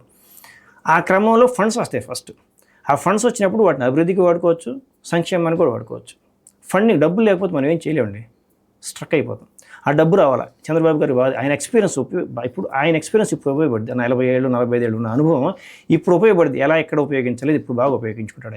ఆయన పలుకుబడి కావచ్చు, దేశంలో ఒక ప్రముఖ వ్యక్తి దేశం నలుమూల అరుణాచల్ ప్రదేశ్లో గుర్తుపడతారు ఆయన. అటువంటి ప్రముఖ వ్యక్తికి ఉన్న ఇమేజ్ని వాళ్ళు ఉపయోగించి ఆంధ్రాని క్యాపిటల్ కట్టడం కావచ్చు, లేకపోతే ఇండస్ట్రీస్ తీసుకోవడం కావచ్చు. ఆయన వస్తే చాలా ఆయనకున్న గుడ్ విల్ ఏంటంటే విదేశాల్లో ఉన్న కొన్ని ఐటీ కంపెనీలు కూడా వచ్చేస్తాయి ఇప్పుడు నాకు తెలిసి. ఆయనకున్న ఫేస్ వాల్యూ అటువంటిది వచ్చేస్తాయి, స్వచ్ఛందంగా వచ్చేది. మేము కూడా పెడతామండి రాయుడు గారు అంటారు. అది ఒక ప్లస్, అదే ఒక ఉపాధి అవుతుంది మనకి. ఒక సంక్షేమం ఆడి మీద వచ్చే రెవెన్యూ కావచ్చు, ఏదైనా కావచ్చు, మన సంక్షేమానికి డైవర్ట్ చేసుకోవచ్చు. కేంద్ర ప్రభుత్వం నుంచి వచ్చే డబ్బులు కావచ్చు, ఏదైనా కావచ్చు. కేంద్ర ప్రభుత్వం సఖ్యతగా ఉంటే సాధ్యమేనండి ఏమైనా సరే. ఆయన సఖ్యతగా ఉంటాడు ఆయన చంద్రబాబు గారు, పవన్ కళ్యాణ్ గారు కూడా. రైట్. అంటే ఇప్పుడు ఇమ్మీడియట్ ఆశ ఎక్కువ జనానికి. ఇప్పుడు ఈ సంక్షేమ పథకాలు కంటిన్యూ చేయాలి అంటే రేపే నెక్స్ట్ మంతే పెన్షన్ రావాలి 4,000 రూపాయలు 50 ఏళ్ల వాళ్ళందరికీ కూడా. అలాగే ఫస్ట్ మంత్ 7,000 ఇస్తానన్నారు అందరికి కూడా. వికలాంగులకు 6,000 ఇస్తానన్నారు. సేమ్ టైం రేపు జీతాలు ఇవ్వాలి 1వ తారీఖు కల్లా. ఈ రెండు సైమల్టేనియస్గా చేయడం ఫస్ట్ నెలలో సాధ్యం అవుతుంది అనుకో. సాధ్యం కాదు, కానీ ఎక్స్ప్లెయిన్ చేసుకుంటారు నాకు తెలిసి. కేంద్రంతో సఖ్యతగా ఉండి ఇప్పుడే ఫండ్ తెచ్చుకోవడం సాధ్యం కాదు నాకు తెలిసి. ఇప్పటికిప్పుడు డబ్బులు ఫండ్స్ ఏదో ఒక రూపం లేదా గ్రాంట్ రూపం తెచ్చుకోవడం కొద్దిగా కష్టమే. ఒక 2-3 నెలలు టైం పడుతుంది నాకు తెలిసి. నాకు కొద్ది టైం ఏంటి, ఎక్కడ బోల్ట్లు ఎక్కడున్నట్లు ఎక్కడుండి నాకు తెలియట్లేదు, అంత గందరగోళం అయింది 5 సంవత్సరాల్లో. ఇవన్నీ సెట్ చేసుకోవడానికి కొద్దిగా టైం ఇవ్వండి, ఒక 4 నెలలు 5 నెలలు టైం ఇవ్వండి, ఈలోపు సెట్ చేస్తాను, అప్పుడు దాకా కొద్దిగా ఓర్పుగా ఉండండి, ఓపిక పట్టండి అని చెప్తాను. ఉద్యోగులను అడుగుతారా, పెన్షనర్లను అడుగుతారా? ఓవర్ సమాజం మొత్తం చెప్తారు ఆయన. చెప్పుకోవాలి, అది అట్లా చెప్పుకోక తప్పదు. ఆయన చెప్పుకుంటే రెండోది ఉద్యోగస్తులు డబ్బులు ఆపడానికి లేదు, పెన్షన్ డబ్బులు ఆపడానికి లేదు. లేటు చేయొచ్చు కదా. ఇప్పుడు జగన్ చేసింది లేటే కదా, 1వ తారీఖు కాకుండా 10వ తారీఖు ఎవరికి సరిగిలినా ఇప్పుడు పెన్షన్ 1వ తారీఖుకే ఇవ్వాల్సింది. ఇప్పుడు ఈ రెండిట్లో ఏది చంద్రబాబు గారు ప్రయారిటీ పెట్టుకుంటారు అనుకుంటున్నారు? పెన్షన్స్ ప్రయారిటీ పెట్టుకుంటారు. ఉద్యోగస్తులకి పెద్ద ప్రాబ్లం కాదు వాళ్ళకి. ఎందుకంటే వాళ్ళకి 1వ తారీఖు జీతం ఇస్తామని కదా అన్నారు. అది వాళ్ళకి ఎక్స్ప్లెయిన్ చేసుకుంటారు నాకు తెలిసి. ఈ 2-3 నెలలు ఉపయోగపడుతుంది. ఎక్కడ చంద్రబందరగా ఉండి వాటన్ని కొద్దిగా ఎక్కడ ఏరుకొని పోగేసుకొని మొత్తం నట్లు బోర్డులు బిగించుకోవాలి. కాబట్టి మాకు టైం ఇవ్వండి అని అడుగుతారు కూడా నేను. ఎందుకంటే ఆర్థిక వ్యవస్థ బాగాలేదు మన రాష్ట్రాన్ని, ఎవరిని మనం నిందించాల్సిన పని లేదు. ఆయన దృష్టిలో ఉచితాలు మనం అంటున్నాము, వాటి సంక్షేమంగా ఫీల్ అవ్వచ్చు. జగన్ చేసిన తప్పుని మనం అనుకోవడం లేదు. ఆయన వల్ల చాలామంది ఉపయోగపడ్డాయి, చాలా డబ్బులు ఉపయోగపడ్డాయి, చాలా కుటుంబాలకు డబ్బులు ఉపయోగపడ్డాయి. కానీ అవి లేకపోయినా బతకగల స్థితిలో జనం ఉన్నారు ఇలా. అది అక్కడ మిస్టేక్ జరిగింది. అది ఇప్పుడు ఒక 100 రూపాయలు తీసుకొచ్చి 10 మందికి 10 రూపాయలు ఇచ్చేసుకుంటే ఉపయోగం ఉండదు. అదే 100 రూపాయలు ఒకరికి ఇచ్చేస్తే ఇది వ్యాపారం బెటర్ బాబు, ఇది కొనుక్కు చమ్ముకోరా బాబు అంటే అది ఉపయోగపడుతుంది. ఆయన ఇచ్చి 100 రూపాయలు ఇచ్చి 50 మందికి 150 మంది పెంచేశాడు. ఇది అక్కడ పెద్ద మొత్తం కాదు చిన్న మొత్తాలకు మారిపోయింది, డిస్పర్స్ అయిపోయింది. అదే చిన్న మొత్తాన్ని పోగేసి పెద్ద మొత్తంగా చేసేసి ఏదైనా వ్యాపారంగా పెడితే, ఒక ఇన్వెస్ట్మెంట్లో పెడితే అది పునరుత్పత్తి వ్యవస్థకి మారిపోయి ఇవాళ కాబట్టి రేపు వేస్తారు, ఒక ఎత్తున వేస్తే రేపు చెట్టు ఎట్లా వస్తుందో అట్లానే రిటర్న్స్ రావచ్చు త్వరలో. కానీ ఈ 3 నెలలు 4 నెలలు ఎంప్లాయీస్ని రిక్వెస్ట్ చేయొచ్చు నాకు తెలిసి, లేకపోతే తెచ్చి ఇవ్వచ్చు వాళ్ళు. కేంద్రంతో మంచిగా ఉంటే నరేంద్ర మోడీతో రేపే మాట్లాడుకుని రేపు డబ్బులు ఇంక రోజులు టైం ఉంది కదండి, అది డబ్బు కొంత రిలీజ్ చేయండి అని చెప్పేసి గ్రాండ్ కింద చేయించుకుంటే కేంద్రంతో సఖ్యత ఉంటే ఏదో సాధ్యం అండి, ఏది ఆగదండి. జగన్ అట్లా సఖ్యత వల్లనే సాధించాడంటారు. సఖ్యత వల్ల సాధించాడు. ఆయన ప్రతి బిల్లుకి దాదాపుగా పూర్తిగా ఆమోదించారు. ప్రతి బిల్లుని ఆయన సఖ్యతగా ఉన్నాడు. ఆయనకు వచ్చిన డబ్బు అది చెప్పి తెలంగాణ కూడా రాలేదంటున్నారు, అంటారు. అది నిజం అది అంటారు. అంత సఖ్యతగా ఉన్న వ్యక్తి కేంద్రంతో జగన్మోహన్ రెడ్డి. అంత మంచి గుడ్ రిలేషన్స్ ఉన్నాయి, హెల్తీ రిలేషన్స్ ఉన్నాయి సెంటర్తో ఆయనకి. రైట్. ఇప్పుడు ఆంధ్రప్రదేశ్లో నెక్స్ట్ భవిష్యత్తులో ఇక జగన్ కోలుకుంటాడా, వెళ్ళిపోయినట్టేనా జగన్? వస్తాడు. ఎట్లాగంటే ఆయనకి బలమైన క్యాడర్ ఉందండి, కార్యకర్తలు బలంగా ఉన్నారు. కానీ పార్టీ సంస్థాగతంగా లేదు. అది సంస్థాగతంగా లేదు. దాన్ని కాపాడుకోవడం ఆయన ప్రథమ లక్ష్యం, ప్రథమ కర్తవ్యం ఏంటంటే ఆయనకి ఆయన నాయకులను కాపాడుకోవాలి. ఇప్పుడు నాయకులు కూడా వాళ్ళ అవసరాలు వాళ్ళకు ఉంటాయి. వాళ్ళు నమ్ముకున్న వాళ్ళు 10 మంది 20 మంది ఉంటారు. వాళ్ళు పెన్షన్స్ తీసుకొచ్చుకోవడానికో లేకపోతే ఇంకేదైనా సరే వాళ్ళు పార్టీలు మారుతారు, అధికార పార్టీలోకి వెళ్తారు, ఖచ్చితంగా వెళ్ళక తప్పదు. ఈ 5 సంవత్సరాలు జగన్మోహన్ చంద్రబాబు నాయుడు ఎట్లయితే సుజనా చౌదరి వీళ్ళందరినీ బీజేపీలో పంపించారో వీళ్ళందరినీ కూడా కొంచెం సైలెంట్గా ఉండమ్మా, మీరు కూడా మీకు ఎట్లా ఉంటే వెళ్ళిపోండి చెప్పొచ్చు కూడా. సైలెంట్గా ఉంటాడు జగన్మోహన్ రెడ్డి, అది సైలెంట్గా ఉంటారు. పార్టీ నాయకులు వెళ్ళిపోవచ్చు. ఎంత లేదని ఎంత చేసినా సరే ఈ 5 సంవత్సరాలు ఏమని జరగచ్చు అండి, 5 సంవత్సరాలు ఏదైనా జరగచ్చు. జగన్ అభివృద్ధి చేస్తారు, సంక్షేమం ఇస్తారు, కేంద్రంలో పక్కన అభివృద్ధి చేసినా సరే మోడీ ఇంపాక్ట్ ఉంటుంది, పవన్ కళ్యాణ్ ఇంపాక్ట్ ఉంటుంది, చంద్రబాబు హవా ఉంటుంది. సార్ రేపటి రోజున ఏం జరిగిద్దో మనం ఏం చెప్పలేము సార్. 5 సంవత్సరాల్లో నరేంద్ర మోడీ, చంద్రబాబు నాయుడు, పవన్ కళ్యాణ్ ఈ ముగ్గురు కలిసి 3 శక్తులు కలిసి చేసినా సరే జనానికి సాచురేషన్ రావచ్చు, జనానికి విరక్తి పుట్టొచ్చేమో, ఏం చెప్పలేము. భవిష్యత్తు ఎట్లా మనం ఊహించుకోగలం మనం? అది ఊహాజనితమైన ప్రశ్న. జగన్ ని జైలుకి పంపించేసేసి పంపితే సింపతి పెరిగిద్ది. అట్లా కాదు, కొత్త కేసులు పెట్టి జైలుకి పంపించడం, పాత కేసుల్లో జైలుకి పంపించడం. శిక్ష తను చేసిన తప్పు అంటారు కదా, ఇప్పుడు శిక్ష పడితే భరించాడు అంటారు సార్. భారతదేశంలో ఒక నక్సలే, ఒక తీవ్రవాది కూడా ఓట్లేసి ఎంపీ గెలిపించారు. భారతదేశంలో ప్రజాస్వామ్యం ఇది రాచరికం కాదు, నియంతృత్వ వ్యవస్థ కాదు. ఆయన జైల్లోని గెలిచి మళ్ళీ వచ్చి రావచ్చు, పెద్ద వాళ్ళ భార్యనో లేకపోతే ఇంకొకళ్ళు ఎవరినో సీఎం చేయడం పెద్ద విశేషం కాదు. ఆయన జైలుకి వెళ్తే సింపతి పెరిగే అవకాశం. ఇప్పుడు చంద్రబాబు నాయుడు సింపతి పెరగడం కారణం ఏంటి? పవన్ కళ్యాణ్ ఎప్పుడైతే గరీపోర్ట్ చెక్ పోస్ట్ దగ్గర కారు కింద రోడ్డు మీద పడుకున్నాడో అక్కడ వెంటిలేటర్ మీద ఉన్న చంద్రబాబు నాయుడు అండ్ కో పార్టీని ఐసీయూలో తీసుకొచ్చాడు పవన్ కళ్యాణ్. ఐసీయూలోకి తీసుకొచ్చిన పార్టీని బీజేపీ తోటి టైఅప్ చేసేసి పూర్తిగా జనరల్ వార్డు మార్పించారు. కొన్ని 3 వారాలు 4 వారాలని పూర్తిగా రీల్స్ మొత్తం మారిపోయినాయి. మీకు నేను ఫిబ్రవరిలో చెప్పాను, మీకు ఫిబ్రవరిలో ఒకసారి చెప్పినట్టు మీకు నేను తూకం మారుతుందండి అని. అప్పటి నుంచి కొద్దిగా మారింది, కానీ వీళ్ళు గమనించుకోలేపారు. ఒక మెకానిజం లేదు. గ్రౌండ్ నుంచి వాళ్ళకి సీఎం క్యాబిన్కి దాకా కింద నుంచి వచ్చే రిపోర్ట్స్ ఒక ఫాల్స్ ఇల్యూజన్ ఉండిపోయారు వాళ్ళు. వాళ్ళకు ఉన్న సలహాదారులు ఉన్నంతమంది ఏ రాష్ట్ర ప్రభుత్వానికి ఉండకపోవచ్చు, అంతమంది సలహాదారులు ఉన్నారు ఆయనకి. కానీ ఎవరు ఆయనకి రియలిస్టిక్ అప్రోచ్లో ఆయనకి ఇన్ఫర్మేషన్ పాస్ కాలేదు. అంటే జగన్ వింటాడు అనుకుంటున్నారు సార్ సలహాలు? ఇప్పుడు వింటాడు. ఇప్పుడు ఒకసారి వింటాడు, ఓడినప్పుడు ఉన్నప్పుడు సార్ అధికారులు ఉన్నప్పటికీ ఇప్పుడు బీజేపీ పరిస్థితి కూడా అదేందండి. బీజేపీ వాళ్ళు కూడా వింటలేదని తెలిసింది ఈ మధ్య. వీఐపీ కల్చర్ వచ్చేసిన వాళ్ళు కూడా, అందువల్ల కొద్దిగా సెట్ బ్యాక్ అయింది. అదొక కారణం కూడా మన. అట్లానే ఎవరైతే ఓటర్ చాలా స్టాండర్డ్గా ఆలోచిస్తున్నారండి. ఓటర్ చాలా స్టాండర్డ్గా ఆలోచిస్తున్నారు, రియలిస్టిక్గా. వాళ్ళు డబ్బులు ఎవరి దగ్గర తీసుకున్నారు సరే, ఎంతమంది ఇచ్చినా అంతమందికి తీసుకున్నారు, వాళ్ళు ఎవరికి వెళ్ళి ఓటు అడిగేస్తున్నారు వాళ్ళు. అటువంటిప్పుడు ఓటర్ స్టాండర్డ్గా ఉన్న విషయం ఎప్పుడో తెలుసుకుంటారు వీళ్ళు. ఏ రాజకీయ పార్టీ సరే, బీజేపీ కావచ్చు, కాంగ్రెస్ కావచ్చు, వైసీపీ కావచ్చు, టీడీపీ కావచ్చు, ఓటర్కి స్టాండర్డ్గా ఆలోచిస్తున్నారు. వెనకటి రోజుల్లో లేదు. ఇవాళ ఈనాడు రాత్రి ఏ న్యూస్ అయితే అదే, వెనకటి రోజుల్లో మేము చిన్నపిల్లప్పుడు వార్త ఏది రాత్రి అదే న్యూస్. అట్లాంటిది ఇవాళ సోషల్ మీడియా, సాయి లాంటి వాళ్ళు లేకపోతే సింకో సాయి గారు కావచ్చు, విపరీతంగా ఒరిజినల్ జెన్యున్గా న్యూస్ ప్రజెంటేషన్ చేస్తున్నారు. ఆ న్యూస్ ప్రజెంటేషన్ చేసి వాళ్ళు మేము వింటున్నాం, మా లాంటి వాళ్ళు ఎంతోమంది ఉంటారు. 100కి ఎవరి ఛానల్ వాళ్ళు వాస్తవాలు తెలుసుకున్నారు వార్తల్ని. ఆ తెలుసుకుంటున్నప్పుడు ఏమవుతుందండి, ఇది వాస్తవం, ఈ వార్త ఎట్లా రాశారు, ఈ వార్త తప్పు రాశారు అని చెప్పేసి జనం క్రాస్ చెక్ చేసుకుంటున్నారు. ఇది రియల్ అని చెప్పి తెలుసుకుంటున్నారు అన్నమాట. ఉదాహరణ చెప్తాను మీకు నేను. పొన్నూరులో మొన్న పవన్ కళ్యాణ్ వస్తుంటే హెలిప్యాడ్ రెడీ చేసిందంట. ఈనాడు హెడ్డింగ్ ఏం రాశారు, పవన్ కళ్యాణ్ గారికి సిద్ధంగా ఉన్న హెలిప్యాడ్ని ధ్వంసం చేసిన వైకాపా కార్యకర్తలు హెడ్డింగ్ పెట్టారు. నాకు అసలు నమ్మబుద్ధి కలదు నా వార్తని, హెడ్డింగ్ని. నేను లోపలికి వెళ్ళాను, న్యూస్ లోపలికి వెళ్తే లాస్ట్లో న్యూస్ ఐటమ్ లాస్ట్లో ఏం రాశారు, అంతకుముందు జగన్మోహన్ రెడ్డికి రావడం కోసం సిద్ధం చేసిన హెలిప్యాడ్ని, వైకాపా కార్యకర్తలు సిద్ధం చేసిన హెలిప్యాడ్ని పవన్ కళ్యాణ్ కోసం కూడా ఉపయోగించుకోబోతున్నారు కాబట్టి వైకాపా కార్యకర్తలు దాన్ని ధ్వంసం చేశారు. అది న్యూస్ లాస్ట్ లైన్. ఆ లాస్ట్ లైన్ రాశారు. అదే ఫస్ట్ లైన్ తర్వాత న్యూస్ ఎవరు చదవడు, అది న్యూసే కాదంటారు. కానీ జనం ఆ చివరి దాకా చదవరు, హెడ్డింగ్ చూస్తారు, వదిలేస్తారు. హెడ్డింగ్ ఏమంటారు, నిజం అనుకుంటారు. దాన్ని misguiding. This is misguiding. Social media misguiding. ఎప్పుడైతే మీ న్యూస్ అనుకుంటే నేను చదివింది మీ దగ్గర, మరి ఇంకో మీ న్యూస్ నేను చూసినట్టు ఎక్కడో ఇది ఇలా జరిగిందని న్యూస్ ఆ రోజు ఈనాడు చూశాను నేను, లాస్ట్లో వాళ్ళే రాశారు అది. అట్లాంటి క్రాస్ చెకింగ్ చేసుకునే వాళ్ళు ఉంటున్నారు. ఒక 3 నుంచి 10 మంది డిస్కస్ చేస్తారన్నమాట. పంది అంటారు. ఎవరైతే మెజారిటీ పీపుల్ ఉంటారో వాళ్ళు పంది అవుతుంది, నంది అవుతుంది. తిమ్మిని బొమ్మి చేస్తారు, బొమ్మిని తిమ్మి చేస్తారు అన్నమాట వాళ్ళు. ఈవేళ అంటే ఒక పార్టీ పెట్టి దాన్ని అత్యంత వేగంగా అంటే క్రిందసారి ఒక్క ఛాన్స్ ప్లీజ్ అన్నందుకు జగన్ కోటేశారు.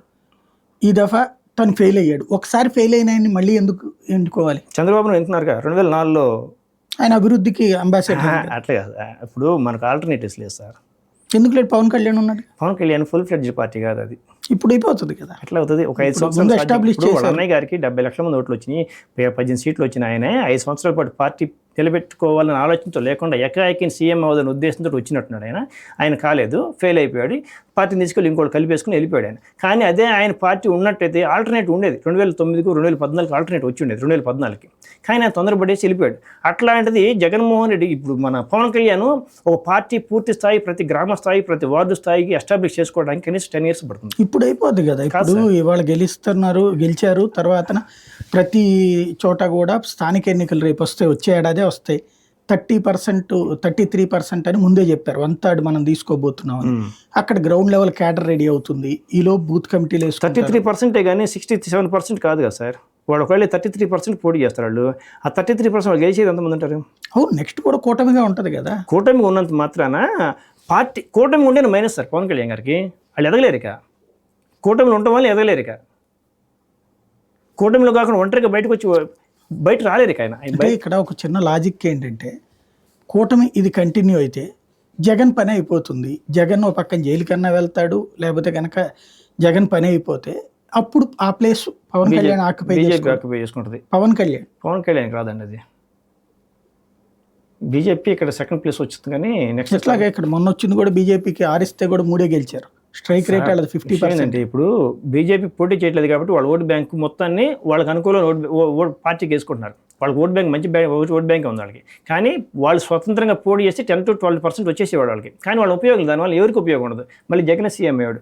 ఆ పార్టీ కూటమి కట్టడం వల్ల ఆ ఓట్లు మొత్తం కూడా ఒకే పార్టీకి వెళ్ళిపోయినాయి. ఒక కూటమికి వెళ్ళిపోయినాయి కాబట్టి అందరూ స్వీప్ అయిపోయారు అక్కడ. అట్లాగనే పవన్ కళ్యాణ్ స్వతంత్రంగా ఎదగాలంటే కనీసం 10 ఏళ్ళు మినిమం పడుతుంది. అది జగన్ పని అయిపోతుంది కదా. కాదు సార్, జగన్ అంత ఈజీగా తొందరగా పోడు సార్. ఆయన క్యాడర్ ఉంది సార్ ఆయనకి. గ్రామాన ఒక ప్రతి వీధిలో ఆయన క్యాడర్ ఉంది. మీరే అన్నారు ఇందాక బూత్ కమిటీలు అవి కూడా లేవు వాళ్ళకి. అసలు వైసీపీ బూత్ కమిటీలు లేదు, ప్రజారాజ్యం ఏం లేవు. ఈ మన పవన్ కళ్యాణ్ లేవు.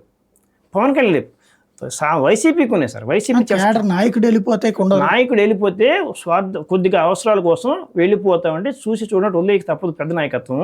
తర్వాత రేపు రిటర్న్ వస్తారు. ఇప్పుడు సీఎం రమేష్ కోవట్లే వాళ్ళు బీజేపీలో ఉన్న ఎవరు కోవట్లు వాళ్ళు అందరూ తెలిసిన విషయం. సీఎం రమేష్ కావచ్చు, లేకపోతే ఇంకా సో కనక మేడలు కావచ్చు, లేకపోతే వీళ్ళు మన సుజనా చౌదరి తెలుగుదేశం సుజనా చౌదరి కావచ్చు, వీళ్ళందరూ వాళ్ళు ఉండే ఎవరు వాళ్ళ ఆత్మ ఎక్కడుందండి?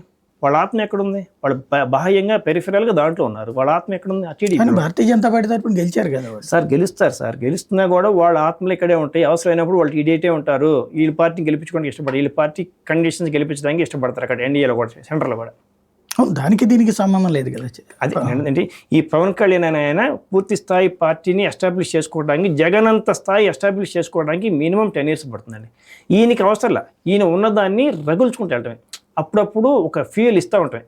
జగన్ చేయాల్సింది ఏంటంటే వాళ్ళ క్యాడర్ని కాపాడుకోవడానికి, వాళ్ళ క్యాడర్ని వాళ్ళ నాయకులు కాపాడుకోవడానికి కొద్ది ఫ్యూయల్ అంటే డబ్బు కాదండి, ఒక ఇన్స్పిరేషన్, ఒక భవిష్యత్తు భరోసా. ఎట్లా ఇప్పుడు గొడవలు జరుగుతున్నాయి, ఇవన్నీ తన్నులు తింటాము, ఇంకెందుకు మిగులుతారు కార్యకర్తలు? బెంగాల్లో అట్లాగే అయితే సాంతం బీజేపీకి మనుషులే దొరకని పరిస్థితి. కమ్యూనిస్టులు కాంగ్రెస్ సాంతం తుడిచిపెట్టుకుపోయి. బెంగాల్తో మనం పోల్చుకోకూడదండి. బెంగాల్ వేరు, బెంగాల్ యొక్క అరాచకం వేరు, మనది అంత దిగదారలేదు. మన రాష్ట్రం స్టార్ట్ అయింది ఆ టైప్లో. అంటే ఓటు వేయని వాళ్ళని పట్టుకుని ఎక్కడో ఉంటుంది సార్. ప్రతిసారి ఉంటాయి కాబట్టి హైలైట్ చేసుకుంటారు. ఇంత ముందు కూడా జరిగి ఉంటాయి. గత 20 సంవత్సరాల నుంచి కదా 50 సంవత్సరాలు జరిగి ఉంటాయి. కానీ ఇప్పుడు జనానికి తెలిసిపోతుంది. సోషల్ మీడియాలో ప్రతి ఒక్కటి రీచ్ అవుతుంది. నేను అనేది ఇప్పుడు ఇంత ఇన్సిడెంట్స్ ఇంతకుముందు చూసారు. ఇన్ని ఇన్సిడెంట్స్ ఇప్పుడు జరిగినాయి. మోకాళ్ళ మీద కూర్చోబెట్టడం, శిలావిగ్రహాల ధ్వంసం, శిలాఫలకాల ధ్వంసం, ఇవన్నీ అక్కడ బెంగాల్లో ఏంటి, ఎక్కడైతే బీజేపీ వాళ్ళు అటుకు ఓటేశారు, బీజేపీకి ఓట్లేశారో ఆ ప్రాంతాల్లో చెత్త తీసుకొచ్చి పోయడం, వాళ్ళ మీద పని చేయనీయకపోవడం జరిగింది. అక్కడ భయపడిపోయి ఈవెన్ ఇంతకుముందు కాంగ్రెస్ తుడుచుకుపోయింది, కమ్యూనిస్టులు తుడుచుకుపోయారు. అట్లాగే అక్కడ భారతీయ జనతా పార్టీ క్రిందసారి 18 సాధించింది కాస్త ఈసారి పడిపోయింది పరిస్థానం. అంటే ఒక వ్యవస్థని శాంతం తొదముట్టించడం చేస్తే ఇప్పుడు జగన్ పరిస్థితి ఇప్పుడు ఈ భయాలకి వీళ్ళందరూ పారిపోరంటారు. రాదు, అట్లా దిగుతారు, అట్లా పోదు. చెప్తే జగన్ అనే ఆయన జగమొండి వ్యక్తి, కొద్ది ఛాలెంజెస్కి ఇష్టపడతాడు. ఆయన ఛాలెంజెస్ని ఫేస్ చేయడానికి ఇష్టపడతాడు. ఈ సమస్యల్ని భయపడి ఆయన వెనకాల వీళ్ళు ఉండాలిగా, వీళ్ళందరూ భయంతో సార్ నాయకుడు ఉన్నప్పుడు ఏమవుతుందంటే క్యారెక్టర్ పూర్తిగా పోదు. ఒకవేళ వాళ్ళకి జైలుకి వెళ్తే అన్యాయం ఆయన జైలుకి వెళ్తే ఆయన జైలుకి ఇంకా సింపతి పెరుగుతుంది. ఇప్పుడు మన సింపతి 50 రోజులు ఎందుకు ఉంచారు? 5 రోజులు తీసుకురాగలరు. చంద్రబాబుని బయటకు 5 రోజులు తీసుకురాగలరు. 50 రోజులు ఎందుకు ఉంచారు? సింపతి కోసం ఉంచి ఉండొచ్చు. అది అంటే అది నిజమో కాదు మనకు తెలియదు. అది ఎన్ని రోజులు ఎక్కువ ఉంటాడో అన్ని రోజులు సింపతి పెరుగుతుంది. దాని తోడు ఎన్డీఏ గెలిచింది, బీజేపీ గెలిచింది, పవన్ కళ్యాణ్ గెలిచింది. ఒక తుఫాన్లాగా, ఒక సునామీలాగా వచ్చేసారు వాడు బయటికి. ఇప్పుడు అట్లాంటి తుఫాన్ ఈయనకేముంటుందని సార్ ఇప్పుడు 45 సీట్లు వచ్చింది సార్ 2019 కాంగ్రెస్కి దేశవ్యాప్తంగా. ఇవాళ 99 వచ్చినాయి. ఆ రోజు 40 సీట్లు వచ్చినాయి, 10% కూడా మనకు రాలేదని చెప్పేసి చాప ముడితేసుకుంటే చాప చుట్టేసుకుని వెళ్ళిపోతే అట్లా అంటే 3 సార్లు పట్టింది కాంగ్రెస్ పార్టీకి పుంజుకోవడానికి. ఇంకా ఇప్పటికి కూడా 99 ముందు ఈయన కూడా అంతేనా? రేపటిసారి 40 సీట్లు 50 సీట్లు తెచ్చుకుని ఆ తర్వాత సార్ ఇవాళ రాజకీయం ఎట్లయిందంటే మన ప్రభుత్వాలు చాలా వేగంగా మారిపోతున్నాయి. ఏదోలాగా సంవత్సరం పాటు రాజకీయం చేస్తారు ఎలక్షన్స్ కోసం, 6 నెలలు. నెక్స్ట్ ఎలక్షన్స్కి వచ్చేసరికి చివరి 3 నెలలు రాజకీయం చేస్తారు. అంత ఇంపాక్టివ్గా ఇవాళ సోషల్ మీడియాకి ప్రతి సోషల్ మీడియానే పెద్ద వెపన్ అండి, ఆయుధం అండి. ఇవాళ జాగ్రత్తగా కనుక ఈయన ఓర్పుగా ఉండి అన్ని వాళ్ళు పెట్టి చిత్రం పెడితే అంత మంచి జగన్ గారికి. అంత టార్చర్ పెడితే అంత టార్చర్ భరించాలి. ఈయన భరిస్తున్నట్టు జనానికి తెలియాలి, రీచ్ కావాలి. రీచ్ అవుతామంటే సహజంగా ఓట్లు అటేసిన వాళ్ళు కూడా కొంత న్యూట్రాలిటీ వస్తుంది. న్యూట్రల్గా ఉన్న ఓట్ బ్యాంక్ ఉంటుంది. న్యూట్రల్గా ఉన్న ఓట్ బ్యాంక్ కూడా కొద్దిగా ఆలోచిస్తారన్నమాట. అంత అవసరం ఏంది, ఆయన శుద్ధపూస అంటారు కదండి, సాయిగిరి శుద్ధపూస, నేను శుద్ధపూసన, అందరం తప్పులు చేస్తూ ఉంటాం. అంత మాత్రం అంత శిక్షించాలా? మనిషిలో ఒక రెవల్యూషన్ వస్తుంది, మార్పు, ఒక ఆలోచనలో ఒక రెవల్యూషన్ వస్తుంది. ఆ రెవల్యూషన్ సీడ్ అవుతారు రేపు పొద్దున. నెక్స్ట్ ఎలక్షన్స్ కాదు, ఆ నెక్స్ట్ ఎలక్షన్స్ కావచ్చు. అంతేగాని ఆయన వయసు చిన్న సార్, జస్ట్ 50+ ఉంటాడు ఆయన. 50+ ఉంటాడు. చాలా వయసు ఉంది ఆయనకి. యంగ్ రాజకీయాల్లో చిన్న యంగ్ కుర్రోడు ఆయన, ఒక కుర్రోడితో సమానం ఆయన. అటువంటి ఆయన్ని ఇప్పుడే మనం స్మాష్ చేసేద్దాం అనుకుంటాం కూడా వీళ్ళ తప్పు అవుతుంది. వీళ్ళ ఇంకొక తొందరగా వెపనిచ్చిన అవుతారు ఆయనకి. రైట్. అంటే ఆంధ్రప్రదేశ్లో ఇప్పుడు టోటల్గా ఈ మొత్తం వ్యవహారం అంతా చూసిన తర్వాత ప్రాంతీయ పార్టీల రాజకీయం అవుతుందా, జాతీయ పార్టీలకు అసలు అవకాశం ఉంటుందా? ఎందుకంటే భారతీయ జనతా పార్టీ కూడా ఇప్పుడు ఎట్లయితే తమిళనాడులో ఏదో ఒక పార్టీతో జాతీయ పార్టీ కాంగ్రెస్ పొత్తులు పెట్టుకుంటే కానీ బతకలేని పరిస్థితి. ఇక్కడ భారతీయ జనతా పార్టీ పరిస్థితి, కాంగ్రెస్ పార్టీ శూన్యమైనటువంటి పరిస్థితి. ఇక్కడ ఇప్పుడు ఇంత ట్రై చేసినా కూడా 5 లక్షల ఓట్ల దగ్గర ఆగిపోయినటువంటి పరిస్థితి. ఇప్పుడు త్రిముఖ పోరు తెలుగుదేశం, జనసేన, వైసీపీ, ఈ 3 పార్టీలు ఉంటాయంటారా? లేకపోతే కనుక 3 పార్టీల యుద్ధం నడుస్తుందా?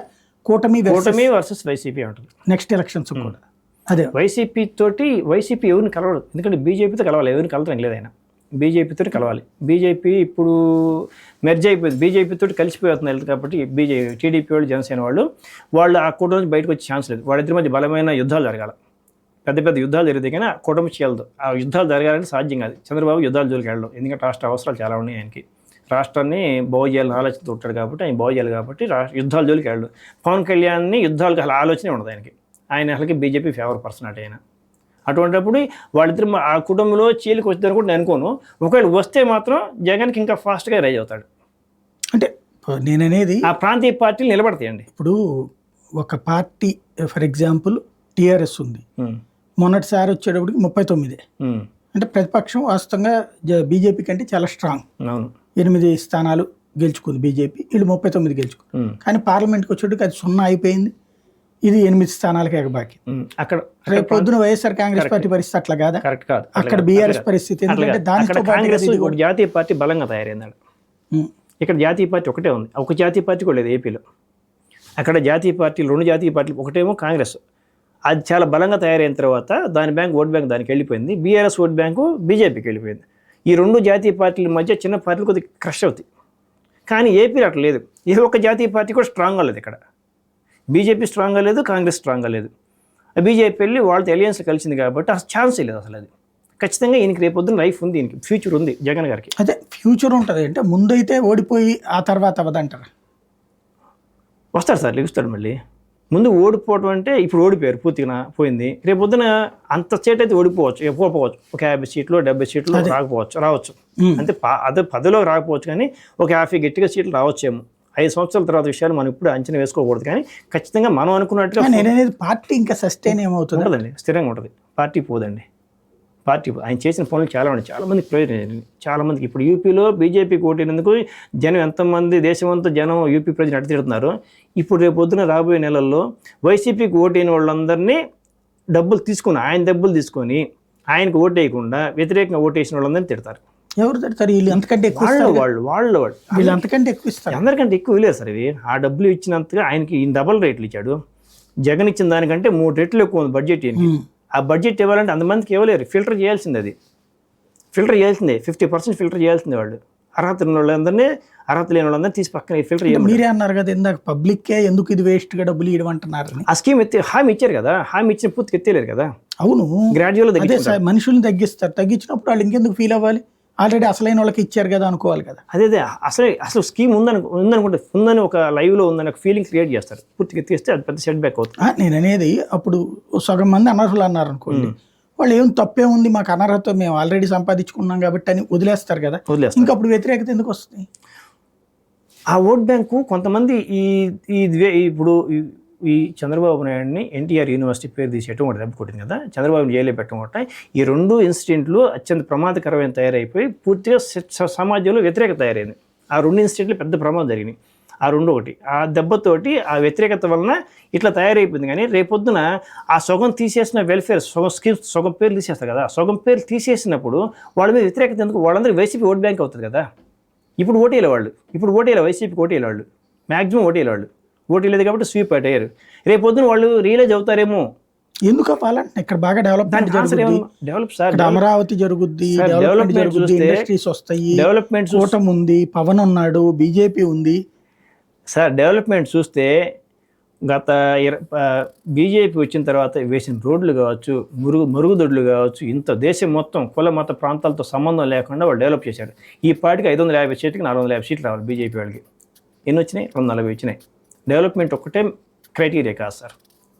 మీరు ఇక్కడ మీరు కన్ఫ్యూజ్ అవుతున్నారు, మమ్మల్ని కన్ఫ్యూజ్ చేస్తున్నారు, ప్రజలు కన్ఫ్యూజ్ చేస్తున్నారు. కాసేపు ఏమో ఆయన సంక్షేమం అని అంతా ఉచితాలు ఇచ్చేసాడు అంటారు. అవును. ఇంకో పక్కనేమో అభివృద్ధి అన్నటువంటి దాన్ని చూసి ఓటేస్తారు, అది కావాలని కోరుకుంటున్నారు. పోనీ అవి 2 కరెక్ట్గా ఉండాలంటారు. ఇవి 2 కరెక్ట్గా చేయగలిగినోడు కదా చంద్రబాబు నాయుడు. ఇవి 2 కరెక్ట్ చేస్తారని మనం ఎట్లా అనుకుంటాం? ఇంకా 5 ఏళ్ళు చూద్దాం మనం. ఇప్పుడు మీరే చెప్పారు ఆయనకి అది ఉంది, పైన ఉంది పలుకుబడి, డబ్బులు తీసుకొస్తారు. మరి ఇంకేంటి? సంక్షేమం ఇచ్చేయగలడు, అభివృద్ధి చేయగలడు కదా, ఇంకేంటి ప్రాబ్లం అంటారు. ఆయనంత మాత్రాన అదే నేను చెప్తారు, ఆయనంత మాత్రాన అన్ని చేసినా సరే వ్యతిరేకత ఎందుకు వస్తుంది అది మనకు రీజన్ చెప్పలేము సార్. బేస్ మనకు సార్, నువ్వు కోరిన తిండి పెట్టి నీకు కోరినటువంటి డెవలప్మెంట్ చేశాక ఇంకెందుకు రావాలి అసలు? ఇప్పుడు ప్రతి ఇంట్లో కన్న తండ్రి తన పిల్లల కోసం ఎన్నో త్యాగాలు చేస్తాడండి. ఆయనంత మాత్రం పిల్లలు తండ్రిని గౌరవిస్తున్నారు. ఆయన తండ్రి కదా, చూసుకున్నారా? తండ్రి అని అంటారు కదా చచ్చే వరకు కూడా. అదే తండ్రి అని అంటారు, కానీ దాని చివరిలో అనాథాశ్రమం ఎందుకు వస్తుంది సార్? అట్లాగా వృద్ధాశ్రమాలు ఎందుకు వస్తాయి? అట్లాగే రావు కదా. డబ్బులన్నీ ఇచ్చేసిన తర్వాత అలా అర్ధాశ్రమం, లేకపోతే డబ్బులు వీళ్ళకి ఇవ్వకపోతే 2 చేతులు బాగా ఉండి స్వచ్ఛంగా 2 నెలలకు 10 లక్షలు 4 లక్షలు దాన్ని దీన్ని అసలు పోల్చు సార్. అదే సార్, వృద్ధాశ్రమాలు ఎందుకు వస్తున్నాయి సార్? అనాథాశ్రమం ఎందుకు వస్తున్నాయి? వాళ్ళ కొడుకుల్ని మంచిగా పెంచి పోషించుకుంటారు, హ్యాపీగా దెబ్బతల్లి వలికి పడ్డారు తల్లిదండ్రులు. అయినా సరే తల్లిదండ్రులకు ఎందుకు వృద్ధాశ్రమం పడుతున్నారు? ఒక రకమైన హేహే భావం వచ్చింది. ఎంత మంచిగా చేస్తారు, ఎంత బాగా చేస్తారే. సహజ లక్షణం, మానవ సహజ లక్షణం ఏంటంటే, మన రోజు స్వీట్ బాగా ఇష్టం, స్వీట్ తింటున్నాం అనుకో, 4 రోజుల తర్వాత స్వీట్ మీద కొద్దిగా వెగటు పుట్టింది. అది కామన్ హ్యూమన్ టెండెన్సీ, అది మానవ సహజ లక్షణం. అది దాని మీద ఎందుకు రావాలనుకుంటే అది మనకి అది ఆ క్వశ్చన్కి మనం ఆన్సర్ చెప్పలేదు. అది ఊహాజనితమైన క్వశ్చన్ కూడా కాదు అది. రైట్. ఇప్పుడు ప్రత్యేక హోదా ఆంధ్రప్రదేశ్కి వచ్చే అవకాశం రాదు. ఎందుకని? కోరుకోడు ఈయన ఆశించాడు ఫస్ట్. అంటే ప్రత్యేక హోదా ఆయన మాట్లాడారు కూడా కదా రామ్మోహన్ నాయుడు, జనాన్ని కొద్దిగా ఏదైనా ఇది కాదు, జనాన్ని ఏదన్నా ఉత్తేజపరచడానికి చెప్పున్నాడు. ఆయన కింజర పేరు, ఆయన పేరు ఏంటి, రామ్మోహన్ నాయుడు గారు. ప్రత్యేక హోదా వస్తే మనకు ఫండ్స్ రావండి, ఎప్పుడుకో వస్తుంది. దానివల్ల ప్రతిఫలాలు ఎప్పుడుకో వస్తాయి. పైగా ప్రత్యేక హోదా రావడానికి కొన్ని ప్రత్యేకమైన లక్షణాలు కావాలి ప్రతి రాష్ట్రానికి, ఒక రాష్ట్రానికి. ఆ లక్షణాలు మన రాష్ట్రానికి లేవు. హామీ ఇచ్చారు, ఇచ్చేస్తారు. అది హామీ ఇచ్చింది ఎవరు? కాంగ్రెస్ వాళ్ళు. తర్వాత దాన్ని ఎక్కడైతే పొందుపరచాలో అక్కడ పొందుపరచాలి. దానివల్లనే బీజేపీ 2 టర్మ్స్ నుంచి దెబ్బతింటోంది. ఈ దఫా ఎందుకు చేయదు? అప్పుడు ఎక్కడ దెబ్బతింటుంది బీజేపీ? ఆంధ్రాలో ఎక్కడ ఉందని ఈ ట్రిప్ ఆంధ్రాలో బీజేపీ ఓడిపోవడానికి బీజేపీకి అసలు గ్రౌండ్ లేదు సార్. ఇక్కడ ఓడిపోయింది అంటే దానికి పోటీలు నిలబడి ఓడిపోతే ఓడిపోయి పోటీ చేసి ఓడిపోయింది. ఇప్పుడు జగన్మోహన్ రెడ్డి పోటీ చేసి ఓడిపోతే ఓటేమంటాం మనం. 2019లో పోటీ చేసినే కదా 0.8% పడిపోయింది. అప్పుడు ఓట్లని ఒక పక్క వెళ్ళిపోయినాయి. అదే ఎందుకని హోదా ఇవ్వలేదండి, హోదా హోదా ఇవ్వలేదు, రైల్వే జోన్ ఇవ్వలేదు, పోలవరం లేదు, విభజన హామీలు ఏమీ నెరవేరలేదు అని. హోదా వలన కాదు, హోదా వలన బీజేపీకి ఓట్లు అయిపోవడం అనేది కరెక్ట్ కాదు. హోదా ఇస్తామని కూడా ఓట్లు వేస్తారు, గ్యారంటీ ఉంది. హోదా ఇచ్చినా కూడా ఓట్లు వేయరు. ఆ మనిషి యొక్క ఆ రోజు అవసరాలే ఆ యొక్క మనిషిని డిసైడ్ చేస్తున్నాయి. డెసిసివ్ ఫ్యాక్టర్స్ అన్ని కూడా షార్ట్ టర్మ్ డెసిసివ్ ఫ్యాక్టర్స్ అయిపోయినాయి. 1-2 నెలల్లో జరిగిన ఇన్సిడెంట్స్నే మనిషి కలెక్ట్ చేసుకుంటున్నాడు. గత 5 ఏళ్ళ నుంచి నాకు ఇచ్చిన డబ్బులు లెక్కేసుకోవట్లా.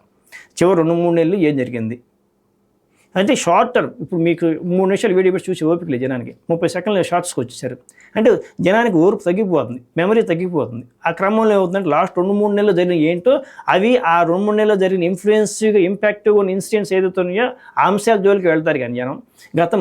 గతం గత రైట్. ఇవాళ తెలుగుదేశం పార్టీ చెప్తున్నటువంటి ప్రధానమైనటువంటిది అంటే ఆంధ్రప్రదేశ్కి సంబంధించి ఒక జాతిపితలాగా చంద్రబాబు నాయుడు ఆవిష్కృతం కాబోతున్నారు. అలా ఆవిష్కృతం చేసుకుందని ట్రై చేసి జగన్ ఓడిపోయింది. ప్రతి దాంట్లో జగన్ బొమ్మ వేసుకొని, జగన్ పోస్టర్ వేసుకొని, జగన్ పేరు పెట్టుకొని, వాళ్ళ నాన్న పేరు పెట్టుకొని, ఇది రాచరికం కాదండి. ఇది నియంతృత్వం కాదు. ఇది భారతదేశం, ప్రజాస్వామ్య దేశం. వ్యక్తిస్వామ్యం యాక్సెప్ట్ చేయరు. ఇంతకుముందు ఎన్టీ రామారావు గారు లేకపోతే వైఎస్ రాజశేఖర ఆ రోజులు అయిపోయినాయి. ఇవాళ యాక్సెప్ట్ చేయరు. ఆ బ్రాండ్ కోసం ట్రై చేసి జగన్ అట్టర్ ఫ్లాప్ అయిపోయాడు. రేపు పొద్దున్న చంద్రబాబు చేసిన అదే పరిస్థితికి వెళ్తాడు ఆయన. సమాజంలో మన ఆంధ్రప్రదేశ్కి ఎవరెవరు గత 100 సంవత్సరాల నుంచి, గత 80 సంవత్సరాల నుంచి ఈ రాష్ట్రానికి ఎవరు మంచి చేశారు వాళ్ళ పేర్లను బయట తీసుకొచ్చేసి నిజాయితీకి వాళ్ళ పేర్లకి స్కీమ్స్కి వాళ్ళ పేర్లు పెట్టాలి. వాళ్ళ కుటుంబ పేర్లు పెట్టుకుంటే జనం అంగీకరించే స్థితిలో వాళ్ళు లేరు, అంగీకరించరు కూడా. అట్లా చేసుకుంటూ వెళ్తే ఇప్పుడు ఎట్లయితే ఈడ్చుకొట్టారు జగన్, రేపు పొద్దున బీజేపీని ఈడ్చుకొడతారు. అట్లా ఆయన ఏ పార్టీకి ప్రాంతీయ పార్టీ తీసి పక్కన పెట్టండి, బీజేపీని ఈడ్చుకొడతారు. జనం ఆలోచిస్తున్నారు. వాళ్ళు తీసుకున్న డబ్బులు తీసుకుంటున్నారు, వాళ్ళ సంక్షేమ పేరుతో తీసుకునే స్కీమ్స్ తీసుకుంటున్నారు, కానీ ఆలోచిస్తున్నారు. అన్ని పేర్లు వెళ్ళాయనా? Nehru outer ring road, Nehru విమానాశ్రయం, ఏం సార్ ఇవి? ఈ దేశానికి బాగు చేసింది, ఈ దేశానికి ఎవరు లేరు నాయకులు వాళ్ళు? వాళ్ళే నా కుటుంబేనా ఈ దేశాన్ని బాగు చేసింది? అట్లా ఆ టాపిక్ వెళ్ళిపోతుంది, బయటకు వెళ్ళిపోతుంది. అది కరెక్ట్ కాదు. అది వ్యక్తిస్వామ్యంలోకి వెళ్ళకూడదండి. రైట్. ఫైనల్గా ఒక్కటి చెప్పండి, ఆంధ్రప్రదేశ్లో భవిష్యత్ రాజకీయంలో త్రిముఖ పార్టీ రాజకీయం ఉంటుందా? అంటే జనసేన, తెలుగుదేశం, వైసీపీ అనే రాజకీయం ఉంటుందా, లేదా కూటములు 2 కూటముల తరహా రాజకీయం ఉంటుంది అనుకో? నెక్స్ట్ ఎలక్షన్స్కి అయితే కూటమి సార్. ఆ తర్వాత మంచి కూటమి వర్సెస్ వైసీపీ కనుక మంచి చేసుకొని వీళ్ళిద్దరి మధ్య, ఈ ముగ్గురు మధ్య ఏదైనా యుద్ధాలు జరిగితే బీజేపీ తోటి వైసీపీ కలిస్తే ఇంకో తొందరగా అధికారంలోకి వస్తాడేమో. కానీ జగన్ అని ఆయన ఈయన వెళ్ళడుగా. అదే ఈయన vote bank Muslims vote bank అనో లేకపోతే ఇంకో క్రిస్టియన్ ఓట్ బ్యాంకు పోయేదని భయంతో వీళ్ళు ఉంటున్నారు. కానీ మరి టీడీపీకి ఎందుకు వేసారు ఓట్లు ముస్లిమ్స్? కూటమి బీజేపీతో కలిశారు, క్రిస్టియన్స్ కూడా వేశారు. ఇవన్నీ మనం చెప్పుకోవడానికి జరిగే విషయం. గ్రౌండ్ లెవెల్ అయిన పట్టించుకొస్తారు. వాళ్ళ నాయకుడికి ఓటు వేస్తారు అంతే. సామాన్యుడికి నేను నా పిల్లలు బాగా హ్యాపీ కడుపు నిండి తింటున్నామా లేదా చూసుకుంటారు అంతే. రైట్. Thank you.